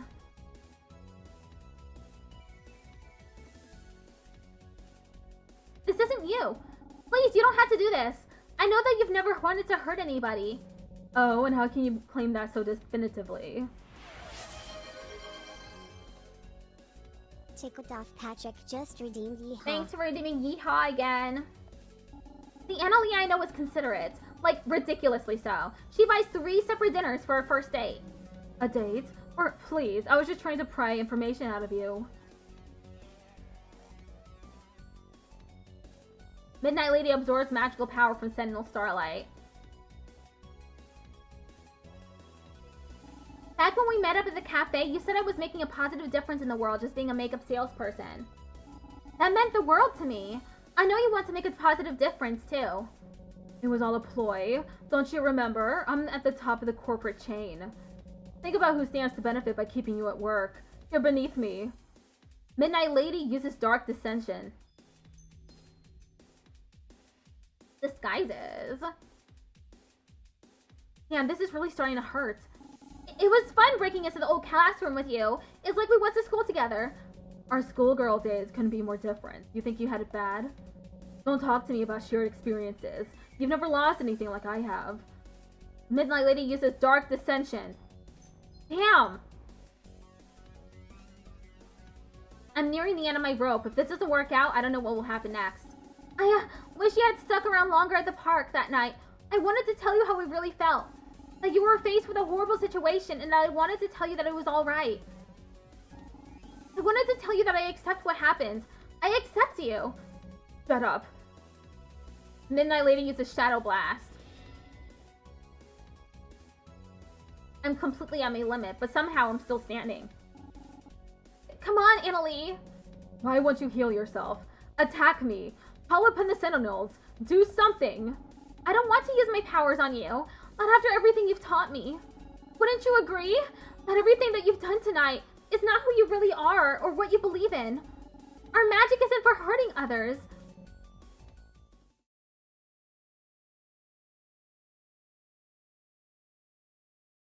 I totally blacked out there, but somehow I'm not on the ground. Oops, wake up. Annalie is holding me? Her arms are wrapped around me, keeping me from crumpling to the floor. Please wake up. Just 5 more minutes. Annalie, absolutely not. I need to know if you're actually okay, so please look at me. Annalie actually still sounds concerned and tired to boot. She's shaking me, which doesn't make for the romantic embrace that I might have hoped for a week ago, but I'm still okay with it. Fine, fine. You've got me awake. Looks like you've gone back to normal. Hello, the femboy furry. How are you doing? Your little martyr act was completely idiotic. What were you thinking? But it made me realize something. I don't think I can stomach cutting down another person that's important to me. I'm important to her? I bask in that for a moment, until I realize we're not the only two on the rooftop. Holy shit, Hannah, that was absolutely horrifying and traumatic on so many levels. I know, I'm sorry, I really am. The truth is, I care about you both. I stayed away because I was afraid I could hurt you somehow, and I ended up doing exactly that.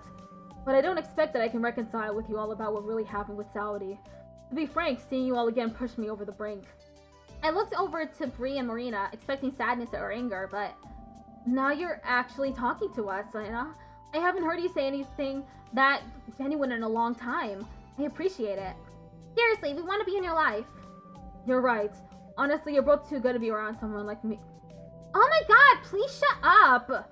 You've been a complete pain in the ass tonight, but you're like a sister to me. A stuck-up prissy, estranged for years and years idiot of a sister. Bree grabs Annalie by the shoulder and starts jostling her around. Annalie has gone completely red in the face, but she doesn't look as angry as usual. Hello, War Merrick. Get off me. I have very important things to do right now, I'll have you know. Marina steps forward after Bree lets go, gracefully taking hold of Annalie's hands. While I can't exactly give proof of what's happened here today, in the end it doesn't matter that much to me, not when I've missed you so much. Remember all the conversations we would have together? Sometimes little, sometimes deep. The girlhood camaraderie? We can start over and do it again if that's what you'd like. I've missed you too, Marina.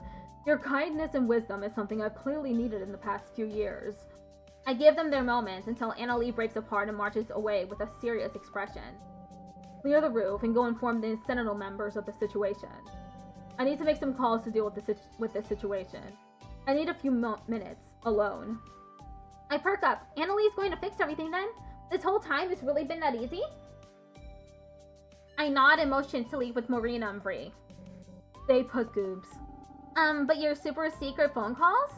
I need you here with me for the calls. After all the time I've spent with her, I've started to realize that Annalie's a horrible liar. Sure. Marina and Bree look pointedly at me, and then Annalie, and then me again.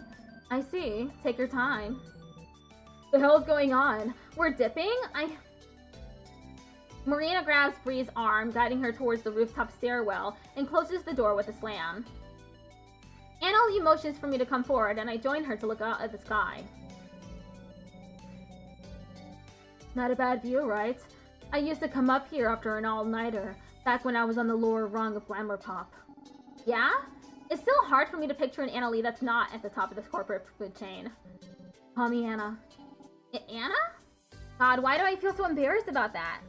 I'm probably done for when it comes to business or even a life here in Diamond Cove. Not like I really mind. What a headache I've created for myself. Okay, Anna. Questions. What's going to happen with the makeup, the money? When's the next time I can see you again? What happens after this? Slow down. I'll work on halting the makeup sales and do right by my promises. Even if that means there's a financial nightmare in my future. Don't worry about the magic either. Transforming back made me let go of a lot of things, it seems. And now? What's next for us? After everything that's happened, are you sure you even want to keep up this, relationship? I do, because... I don't know how to say this, but I really like you. I want to be with you. You're a fool, and you're so much younger than me. Go find a girlfriend your age. I'm still practically your boss, for goodness sake. I reach out and grab her hand. I don't care. You should. I don't. Fine. Anna leans forward, and I close my eyes. I'm shaking with nervous excitement, and it feels like my ears are burning. I feel the heat of her breath on my face, a hand on my face, and then... He kisses me on the forehead, sweet and soft. Sorry, Goobs, that's all you'll get from me. Alright. I try to keep it together, but I can't help but giggle with giddy excitement. Wipe that smile off your face, you look silly. Despite what she says, Anna-Lee starts to laugh with me. After a while, Anna nods her head towards the exit. Well, shall we? Already? I'm afraid our time together is limited from here on out, and we've lost our privacy, too. I glance back at the rooftop door, and I see a crowd of people peeking through the doorway. Oh no, it's the Sentinels. Even Alistair is there, staring at me wide-eyed. It seems your posse is eager to see you. Everyone seems curious about what's going on. Jackie still has her boxing gloves on, and Ada looks a little more than pissed. At least Miranda and KJ seem supportive, with Miranda smiling softly, and KJ grinning and giving me a thumbs up. Lise whips her camera away and hides it behind her back. Marina is gently clinging to Bree's arm, pulling her back to give the Sentinels some space. I practically skip towards them, full of relief, until I remember that I'm still recovering from a very, very thorough magical beatdown. My friends circle around me, supportive and concerned. I do my best to give them assurances about what happened, and that there's no need for a fight. Alistair talks to me for the first time in what feels like forever. I'm happy, even though he's totally chewing me out. It feels like I'm at the top of the world. My friends are here, I was able to bring my magic back, the city is saved, and I've saved the perpetrator too. Speaking of which, I'd like her to properly meet the Sentinels. We're going to make this right. I glance over to where Anna is standing. Or was standing. She's not there. Wait, where? I look around frantically. She must have just moved over. She's probably reuniting with Bree and Marina. But the two remaining members of Fruit Fatale look just as bewildered, scanning the rooftop and over the edge. There's a sinking feeling in the pit of my stomach. I get the feeling I'm not going to see Anna again for a very long time. And the realization that I could never single-handedly solve her problems. It was never ever going to be that easy.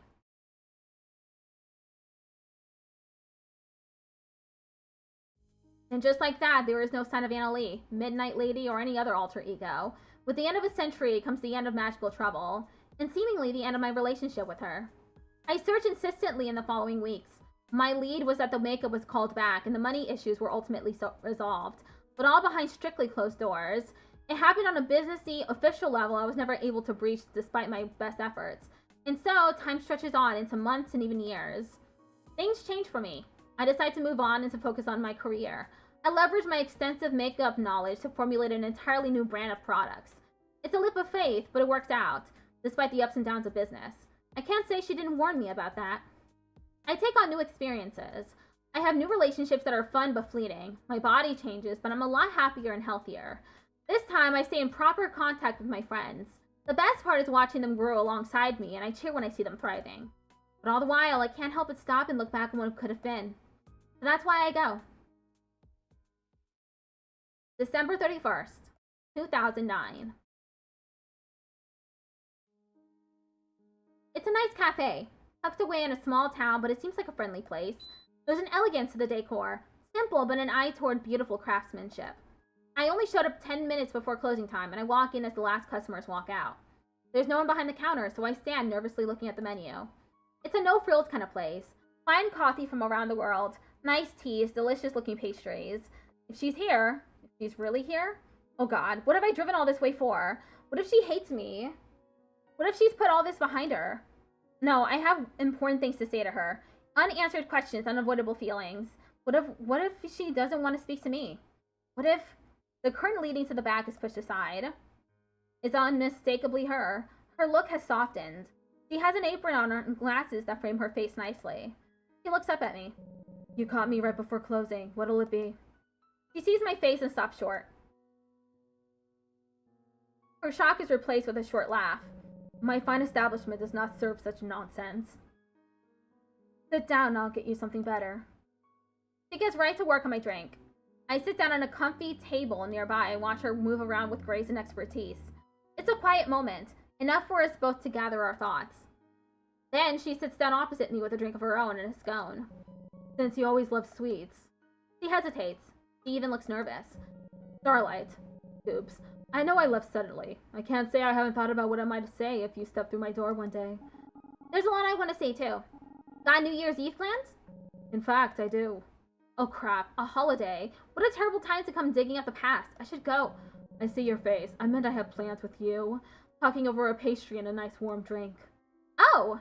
I gather up my courage for a long, honest conversation that'll last into the night. About everything I felt before, where she's been, everything I'm feeling now, and what she's feeling too. I don't know what's going to happen or what she's been through. I don't know how I'll feel after our conversation. But I do know this is exactly where I need to spend this New Year's Eve. Don't get shy on me now, Goobs. Where should we start? Coffee shop AU. The start of something new? Cute.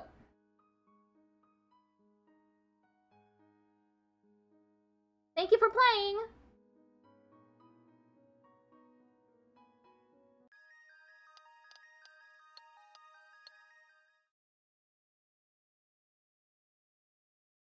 Okay, I'm restarting, but from the main story. I'll finish this, on my next... Let's see. What is it?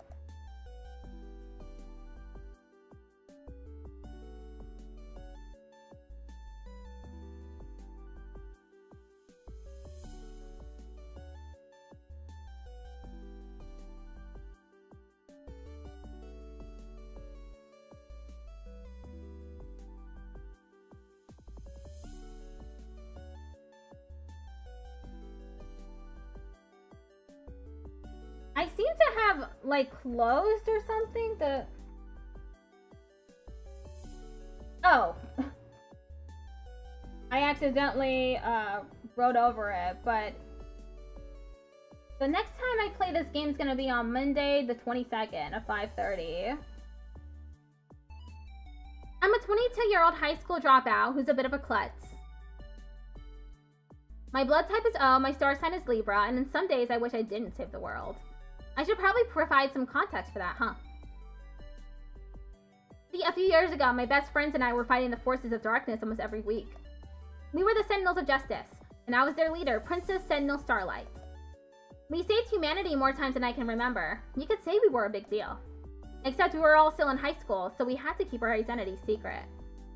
And after many years, battling countless foes, we finally defeated the demon queen Azraella. Our long war was finally over.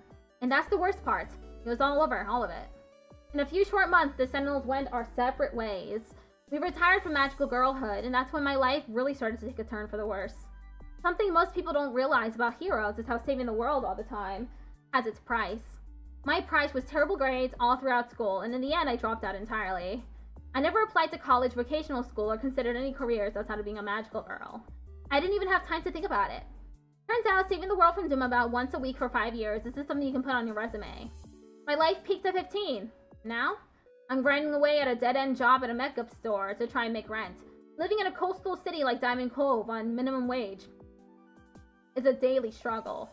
But worst of all, I never see my Sentinel squad anymore. Even when we promised to stay together no matter what.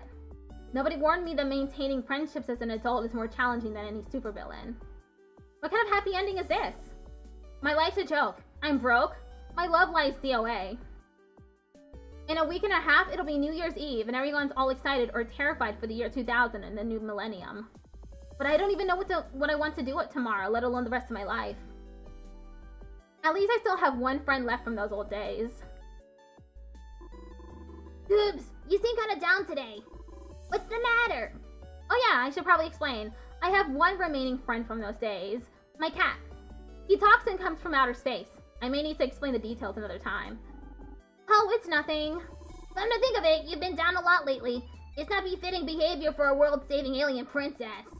Is there anything I can help with? It's been so boring lately. I could do with some dastardly villain opening up a gym or something, and then I go kick their ass. I wonder if any of the villains we defeated are still around. I wonder what they're up to now. Maybe they're also struggling to make rent. Maybe they work in pizza delivery or something. Hey, we should order some pizza. Maybe the bad guys set up an evil pizza delivery service to drain life energy from humans. Oops, I hate to be the bearer of bad news, but your rent is due tomorrow. Toast it is. Well, I would have toast if my damn roommate would buy groceries once in a while. Looks like I'll need to skip breakfast again. Nuts. I'm gonna be late for work too. I better bust out the rollerblades and get hustling. My manager said today is going to be really, really extra super important. I wonder what it could be. Glamour Pop. One of the last stores still open in this dying mall. But inside, you wouldn't know it. It's wall-to-wall cosmetics and hair products, beautifully arranged. The corporation is doing so well, they may knock down the wall into the next door and expand there too. It's not the most exciting job, but it pays the bills for now. Well, sort of. You'd think if they can expand a store, they could raise our wages a little. But at least I made a friend here, which makes it more bearable. Lise is my co-worker, but it's more accurate to say she's my work wife. Even if the week is a total crapshoot, at least somebody here has my back. She's my first real friend who isn't also a magical girl, and she knows nothing about my past. It's sort of refreshing.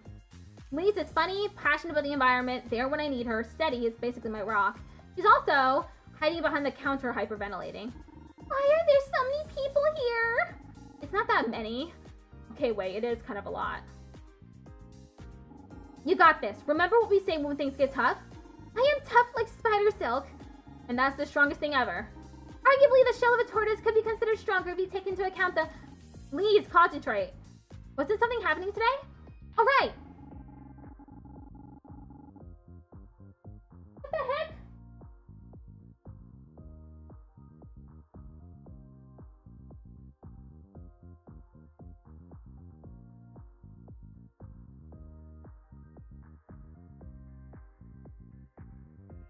TikTok is taking down my my live stream again.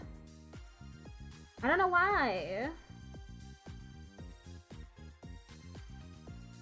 Please, today's the start of our promotion for that super special makeup line our manager has been bugging us about. They're bringing in a celebrity guest, remember? Gidget the Taco Hut Chihuahua? No, a human celebrity. Apparently some big shot from corporate's here to introduce us to the line. Better get ready. This will be our first. Usually I don't care about us retail plebeians. The celebrity guest. I wonder who it could be. Hey, you two! Get your act together. Our guests are coming soon. I turn around to spot two women walking side by side through the storefront doors. One is clearly from Glamour Pop's headquarters. She's carrying a large briefcase and her eyes narrow when she sees us. Something about her is kind of familiar.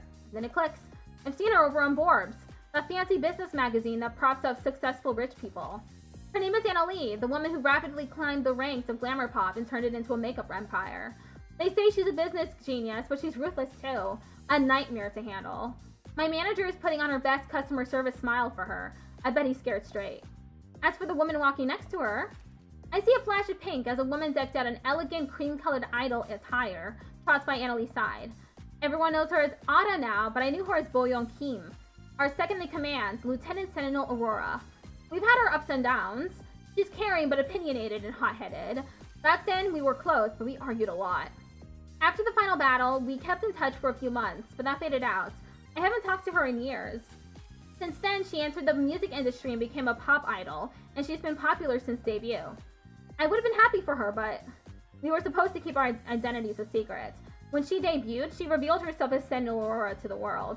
It was obviously a marketing tactic, but her new fans ate it up. I'm disappointed in her.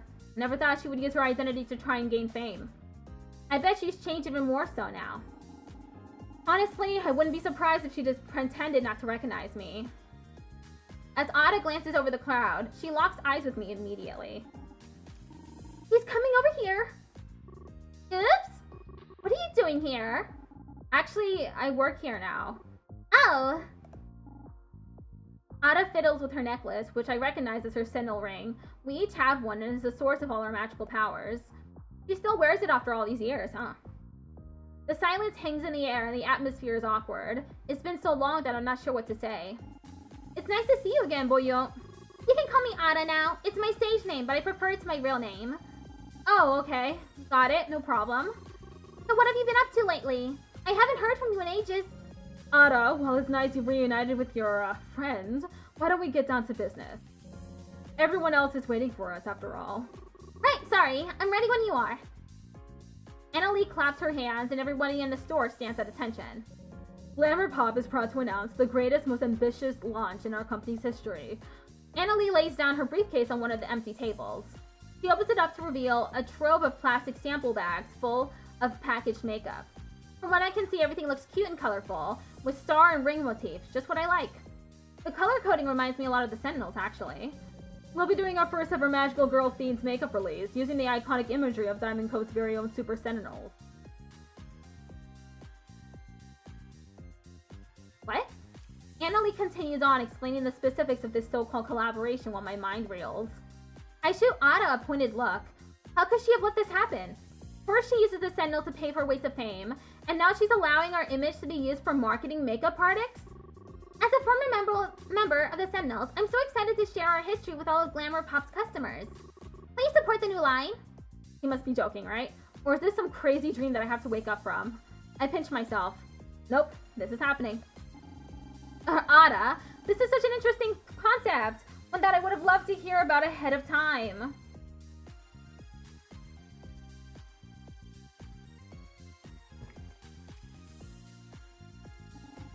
You know, you could have called to tell me about how you're selling the image of your group.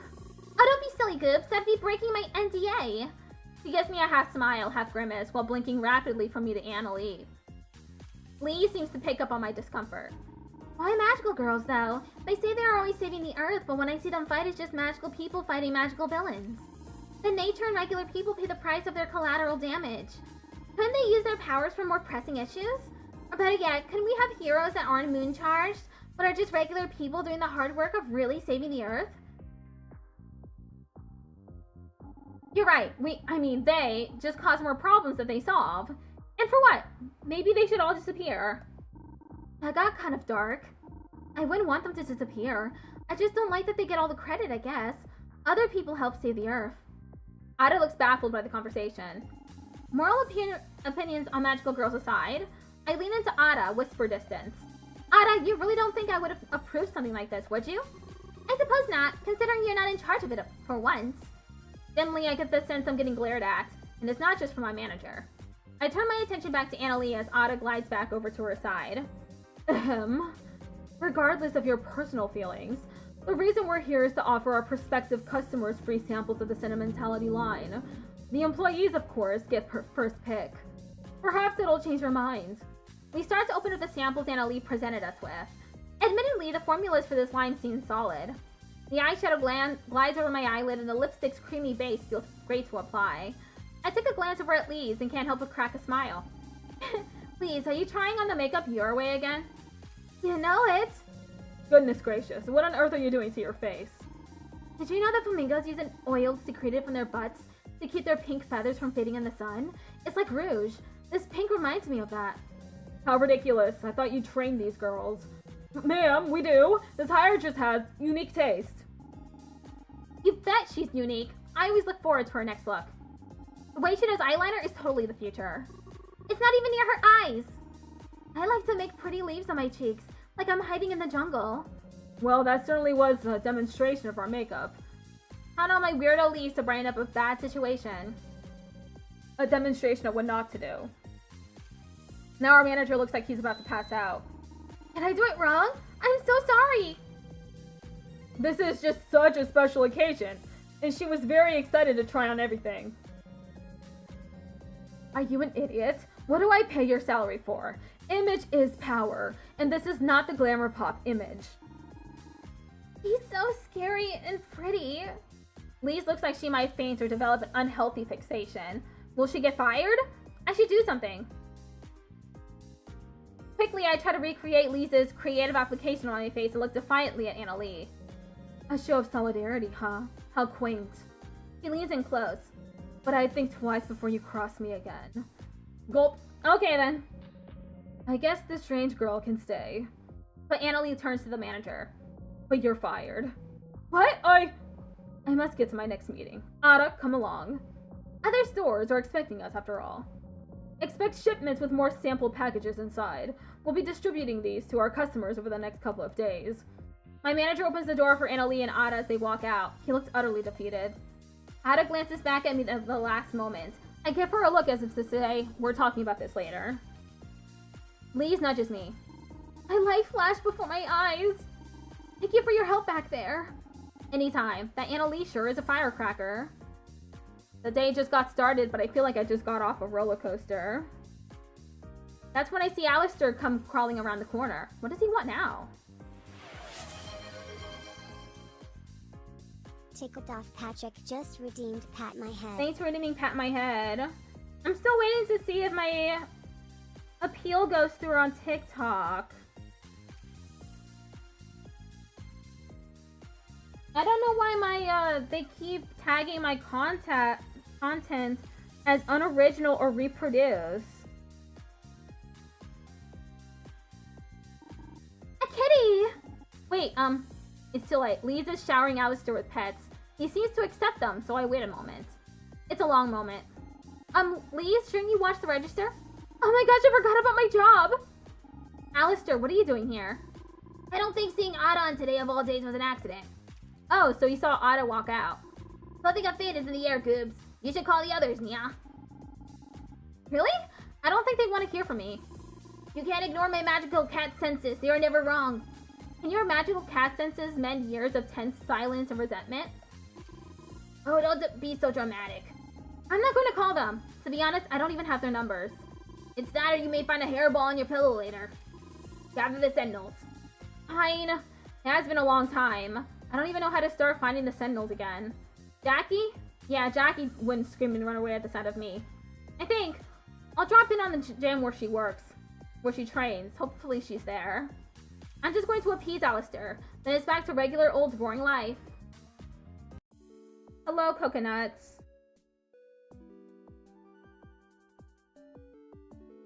After making it home, I feed Alistair an early dinner and touch up my makeup before heading back out. If I'm to find Jackie, the best place to start would be the Golden Glove Gym. Jackie practically lived there back when we were still in high school. I'm hoping that's still the case now. I take the path I know the best, through Cove Park, and expect to be tied up with anxious feelings of doubt. But instead, something about the walk there began stirring up old memories. Even though there were quite a few changes, the path remains largely the same, and I feel an odd comfort in that. Would Jackie be the same? Of course she would. What am I thinking? Even in the earliest days, before she even had her sentinel ring, she fought tooth and nail to become the woman she always knew she was. That never changed, even when her opponent was her own family. She had always been known what she wanted out of life, and we respected her for being so grounded. Although there were definitely times she was more spaced out than me, still, she was still always there for us when we needed her the most. All the more reason why I feel terrible looking back and seeing how little I've kept up with her. She never failed to call for holidays or my birthday. Despite that, I even lost her number. Man, why am I so bad at this? I really need one of those new cell phones with caller ID. Not that I can afford a new phone anytime soon. While weighing the options of a Nokia versus a flip phone, I arrive at the gym in no time. The Golden Glove is still open, but it's nearly vacant save for 2 people. In the center of the ring, I spot Jackie wearing mitts and catching punches from a little girl I haven't seen before. After you break my guard, I want you to land 2 body shots on me as hard as you can.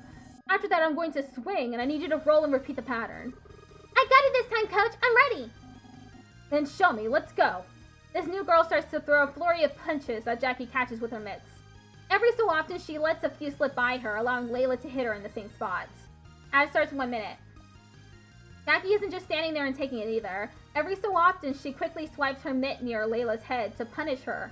But each time, Layla smoothly ducks and rolls out of the way. That's it. Now that's how you do it. Keep your head moving and the pressure on. An opponent will get desperate, making it easier for you to pry open their guard. Coach Martinez, you said this would help me against taller people because it's supposed to lower their chin. How come yours isn't lowering? You'll have to hit harder if you want to lower my chin. What's important is that we build your confidence. You're young. Strength will come later. I would feel pretty confident if I knew I could knock someone down in 1 hit. I bet you would. You'll have to trust me on this one. Technique makes a better foundation for confidence than strength ever will. But if it makes you feel any better, I'm pretty sure this might bruise in the morning. Layla doesn't take long to bask in the praise before she notices and points at me with her glove. Okay, I'll be right back.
Okay, we're back. Coach Martinez, there's a weirdo watching us. Weirdo? Huh? Jackie is surprised when she turns to see me awkwardly standing at the foot of the ring. She must have been really focused if she didn't notice me till now. Oh hey, that's one of my weirdos. Hey! Hey yourself, stranger. What are you doing here? What? I can't visit my friend? Friends usually call ahead. You caught me all gross and sweaty. Well, you see... You forgot my number, didn't you? I'm sorry! Who's the weirdo, Coach? Again with the weirdo? Alright, Layla, this is Goobs. Goobs is an old friend of mine from back when we were in high school. Layla stares intensely at me as though she were trying to puzzle me out. An old friend in weird hair? Starlight? Huh? Layla! I knew it! I'm right! Jackie, what the hell? Whoa, hold on. I didn't tell her anything. I'm very smart. My daddy even says so. I already knew Coach Martinez is soul. Jackie, why? It wasn't on purpose. You might not recognize her since it was a while ago, but Layla was someone I rescued back when we were saving the world. It was so cool. You were fighting monsters on a bridge, and then they were going all whack, wham, pow. It was so crazy. One of the monsters hit the car that Daddy and I were in and went boom over the side. Daddy bumped his head, but I didn't. I wore my seatbelt. Oh, but we were sinking. But then we stopped sinking because we were in a giant bubble, and then bang! The coach came in and busted our window and dragged us out. Wait a minute, can we please go back to the part where your father bumped his head while falling off a bridge? He is alive, right? Huh? Daddy's way too tough to die, silly. He just wants to sleep for a bit. Jackie rolls her eyes and sighs. So apparently her father knew my Theo, and out of sheer coincidence, she joined our gym in about the same year as our breakup. Yeah, never seems to have forgotten my face, I guess. Layla gasped. You dated Starlight Sentinel? But, Layla, the team! We're talking about when the team disbanded. Oh, I get it. Yeah, that makes a lot more sense. What's that supposed to mean? Okay, hold on. I was there dealing with the monster and was nowhere near you. How did you figure out who I am? Oh, that's easy. Coach has no social life, so you had to be one of them. Layla! It's true, though. You're either here, hanging out with that biker girlfriend of yours, or going to concerts for that auto lady. It's not what you think. They're just my friends. Look, you can ask. Jackie stops mid-sentence when Layla begins to mock her with kissy noises. Jackie claps her hands suddenly. Gee, would you look at the time, Layla? How about you finish the day off with some jump rope before your father gets here?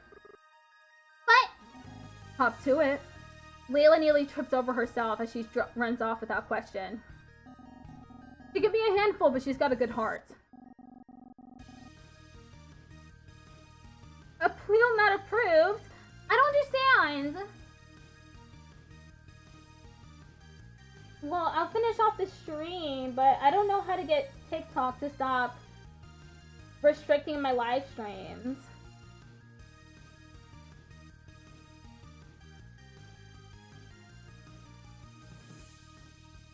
So what about you, Fearless Leader? What have you been up to? Surviving. I work in a makeup store now, and I'm trying not to drown from the rent while I figure out what I want to do with my life. A makeup store, huh? That suits you. Good for you. Huh? Are you making fun of me? It's a retail nightmare. I'm not. You were always big on makeup, so it's nice that you get to work somewhere that suits one of your interests while you figure things out, right? It's nice to know we have something in common now. What do you mean? Don't worry about it. It's nothing. Are you... You know that kid packs more of a punch than I give her credit for. Say, how about one of those good old-fashioned Starlight patch-me-ups? I sigh to myself knowing that I'm not going to pull more out of Jackie once she gets evasive. I look around to see if anyone else is in the gym, and when I see that we are alone, I nod my head. Orange and Peachy just traded with 6 viewers. Hello, Orange and Peachy!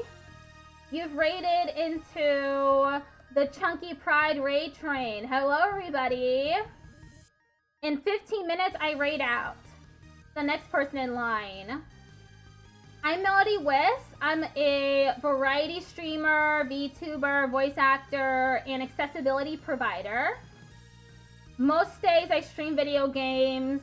Currently I'm playing Silk Song, Metaphor Refantasio, and a game called Raito Remastered, The Mystery of the Soulless Army. Both of those two are Megami Tensei games. Happy Raid Train. Happy Raid Train to you too. Thank you for raiding in. And on Thursdays, I stream myself practicing stenography, if anyone's interested in that. Hello, Onks on screen. And of course, hello, Orange and Peachy. I'm currently playing a visual novel called Life After Magic. It's about retired magical girls who come back together because of something, because magic is disappearing. I played this a couple years ago when I first started streaming, but I never finished it. Alright, fine. Show me where it hurts. Mostly the sides, here and here. I lower myself to get a good look and place my hand where she guides me. Jackie's breath hitches when she feels the touch. You love that? What a great concept. Absolutely. I think it's a great concept too. I forgot about this part. It used to tickle. I don't know how you could forget. I had to heal you more than anyone else on the team. Yeah, that's what happens when your confidence leads with strength and not technique. I see. I could make out the damage Jackie was referring to. It was subtle and still fresh, but I played the role of healer a lot. Now this takes me back. Noticing when something was come off came naturally after I had enough experience. I wonder what went wrong. Not that I don't appreciate your attention, but are you going to start soon, or... Huh? I snapped out of my little daydream and noticed my magic was acting up. There was supposed to be bright light coming from my fingertips. That's not supposed to happen. What's wrong, Goobs? My light is dim. It's supposed to be way brighter than this. What? Are you serious? Yes, I'm serious, look. I tried straining my magic some more, but the light never glows any brighter. Oh, that is weird. Is it helping at least? Do you feel it? Kinda? It's a little tingly. Maybe my tickle tolerance has gone up? Alistair warned me something strange was going on. This must be it. Jackie, have you had any issues with your magic? I haven't touched it in ages, Goops. Mine's a little dangerous to be throwing around in retirement, especially if your healing isn't working too well. I really don't want to bust open another punching bag for those. Those are pricey. You know mine is kind of fickle anyways. You're better off asking everyone else.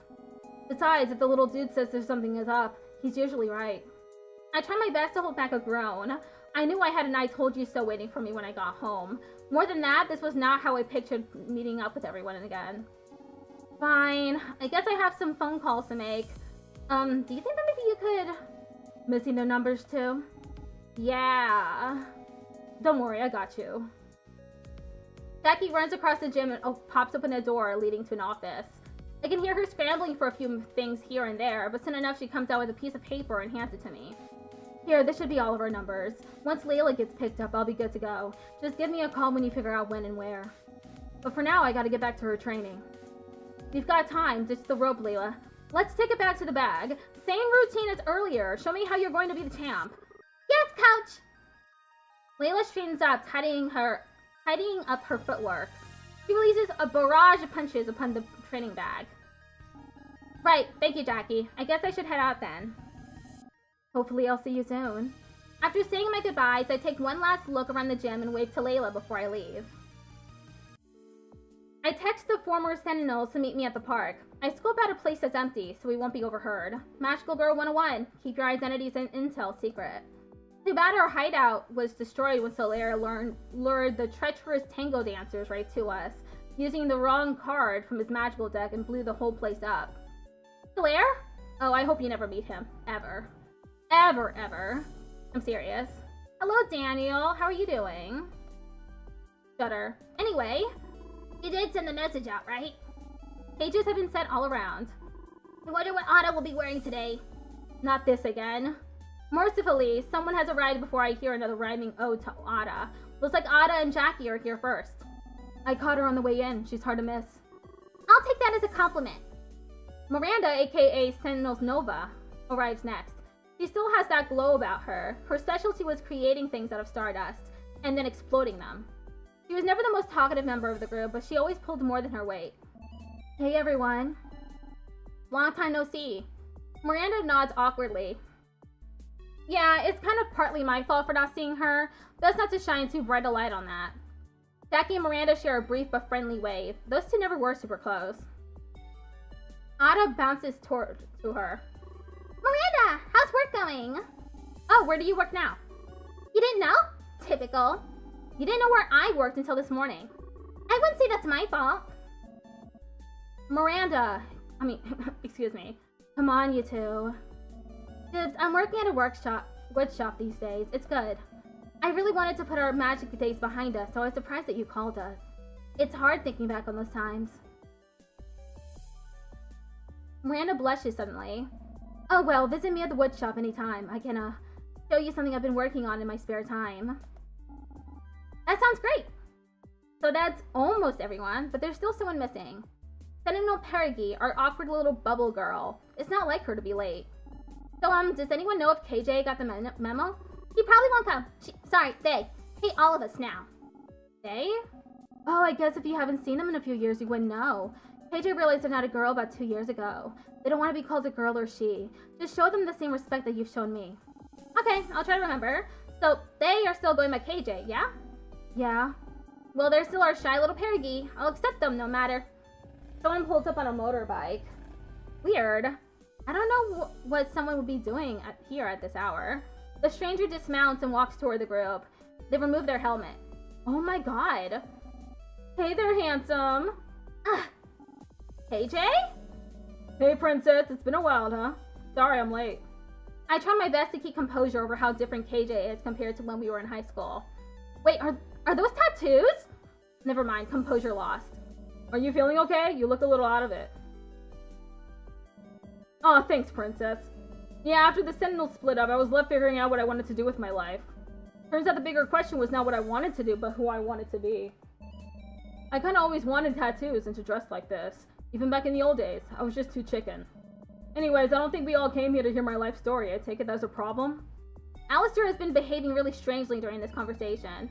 He must be really anxious. Go on, tell them. Has anyone else noticed their magic failing? I haven't tried using my magic recently, but I have been feeling more exhausted than usual. But that might be because of my new schedule. I've been a lot busier since I've started working on the sentimentality line. The what? I'll let someone fill you in on that later. Anyone else? Have you tried using your magic lately? No, but... Miranda sighs and holds out her hands, palm upwards.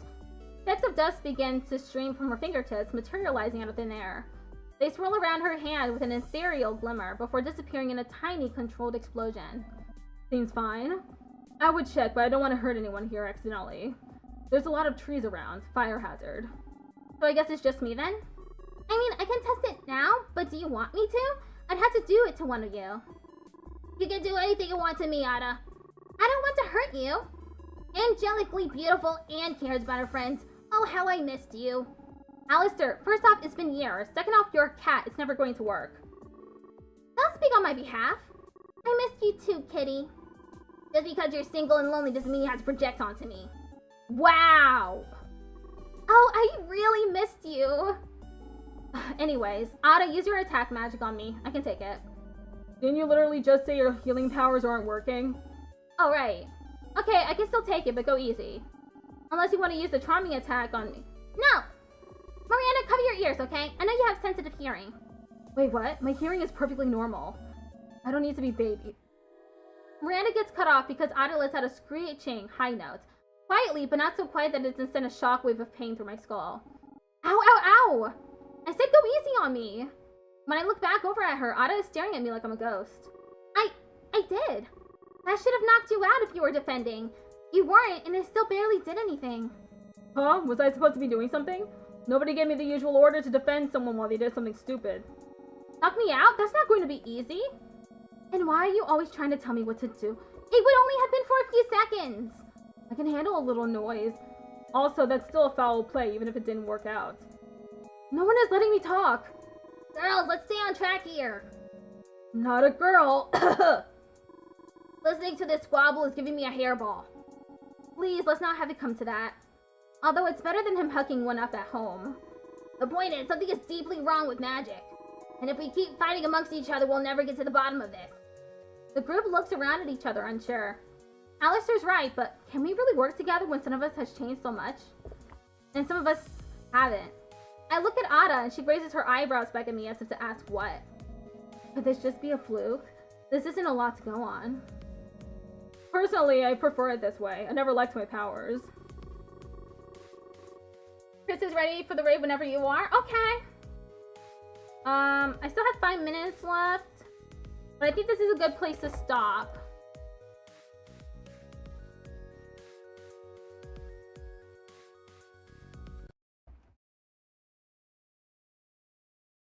Let's raid out.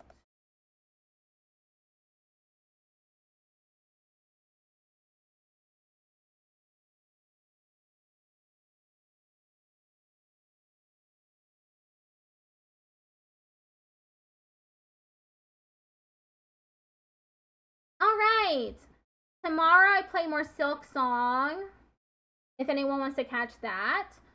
But other than that, goodbye everybody. Thank you for sticking around for the raid, and thank you Orange and Peachy for the raid. Do I need the raid oh yeah, I have the raid message right here. This is it, right?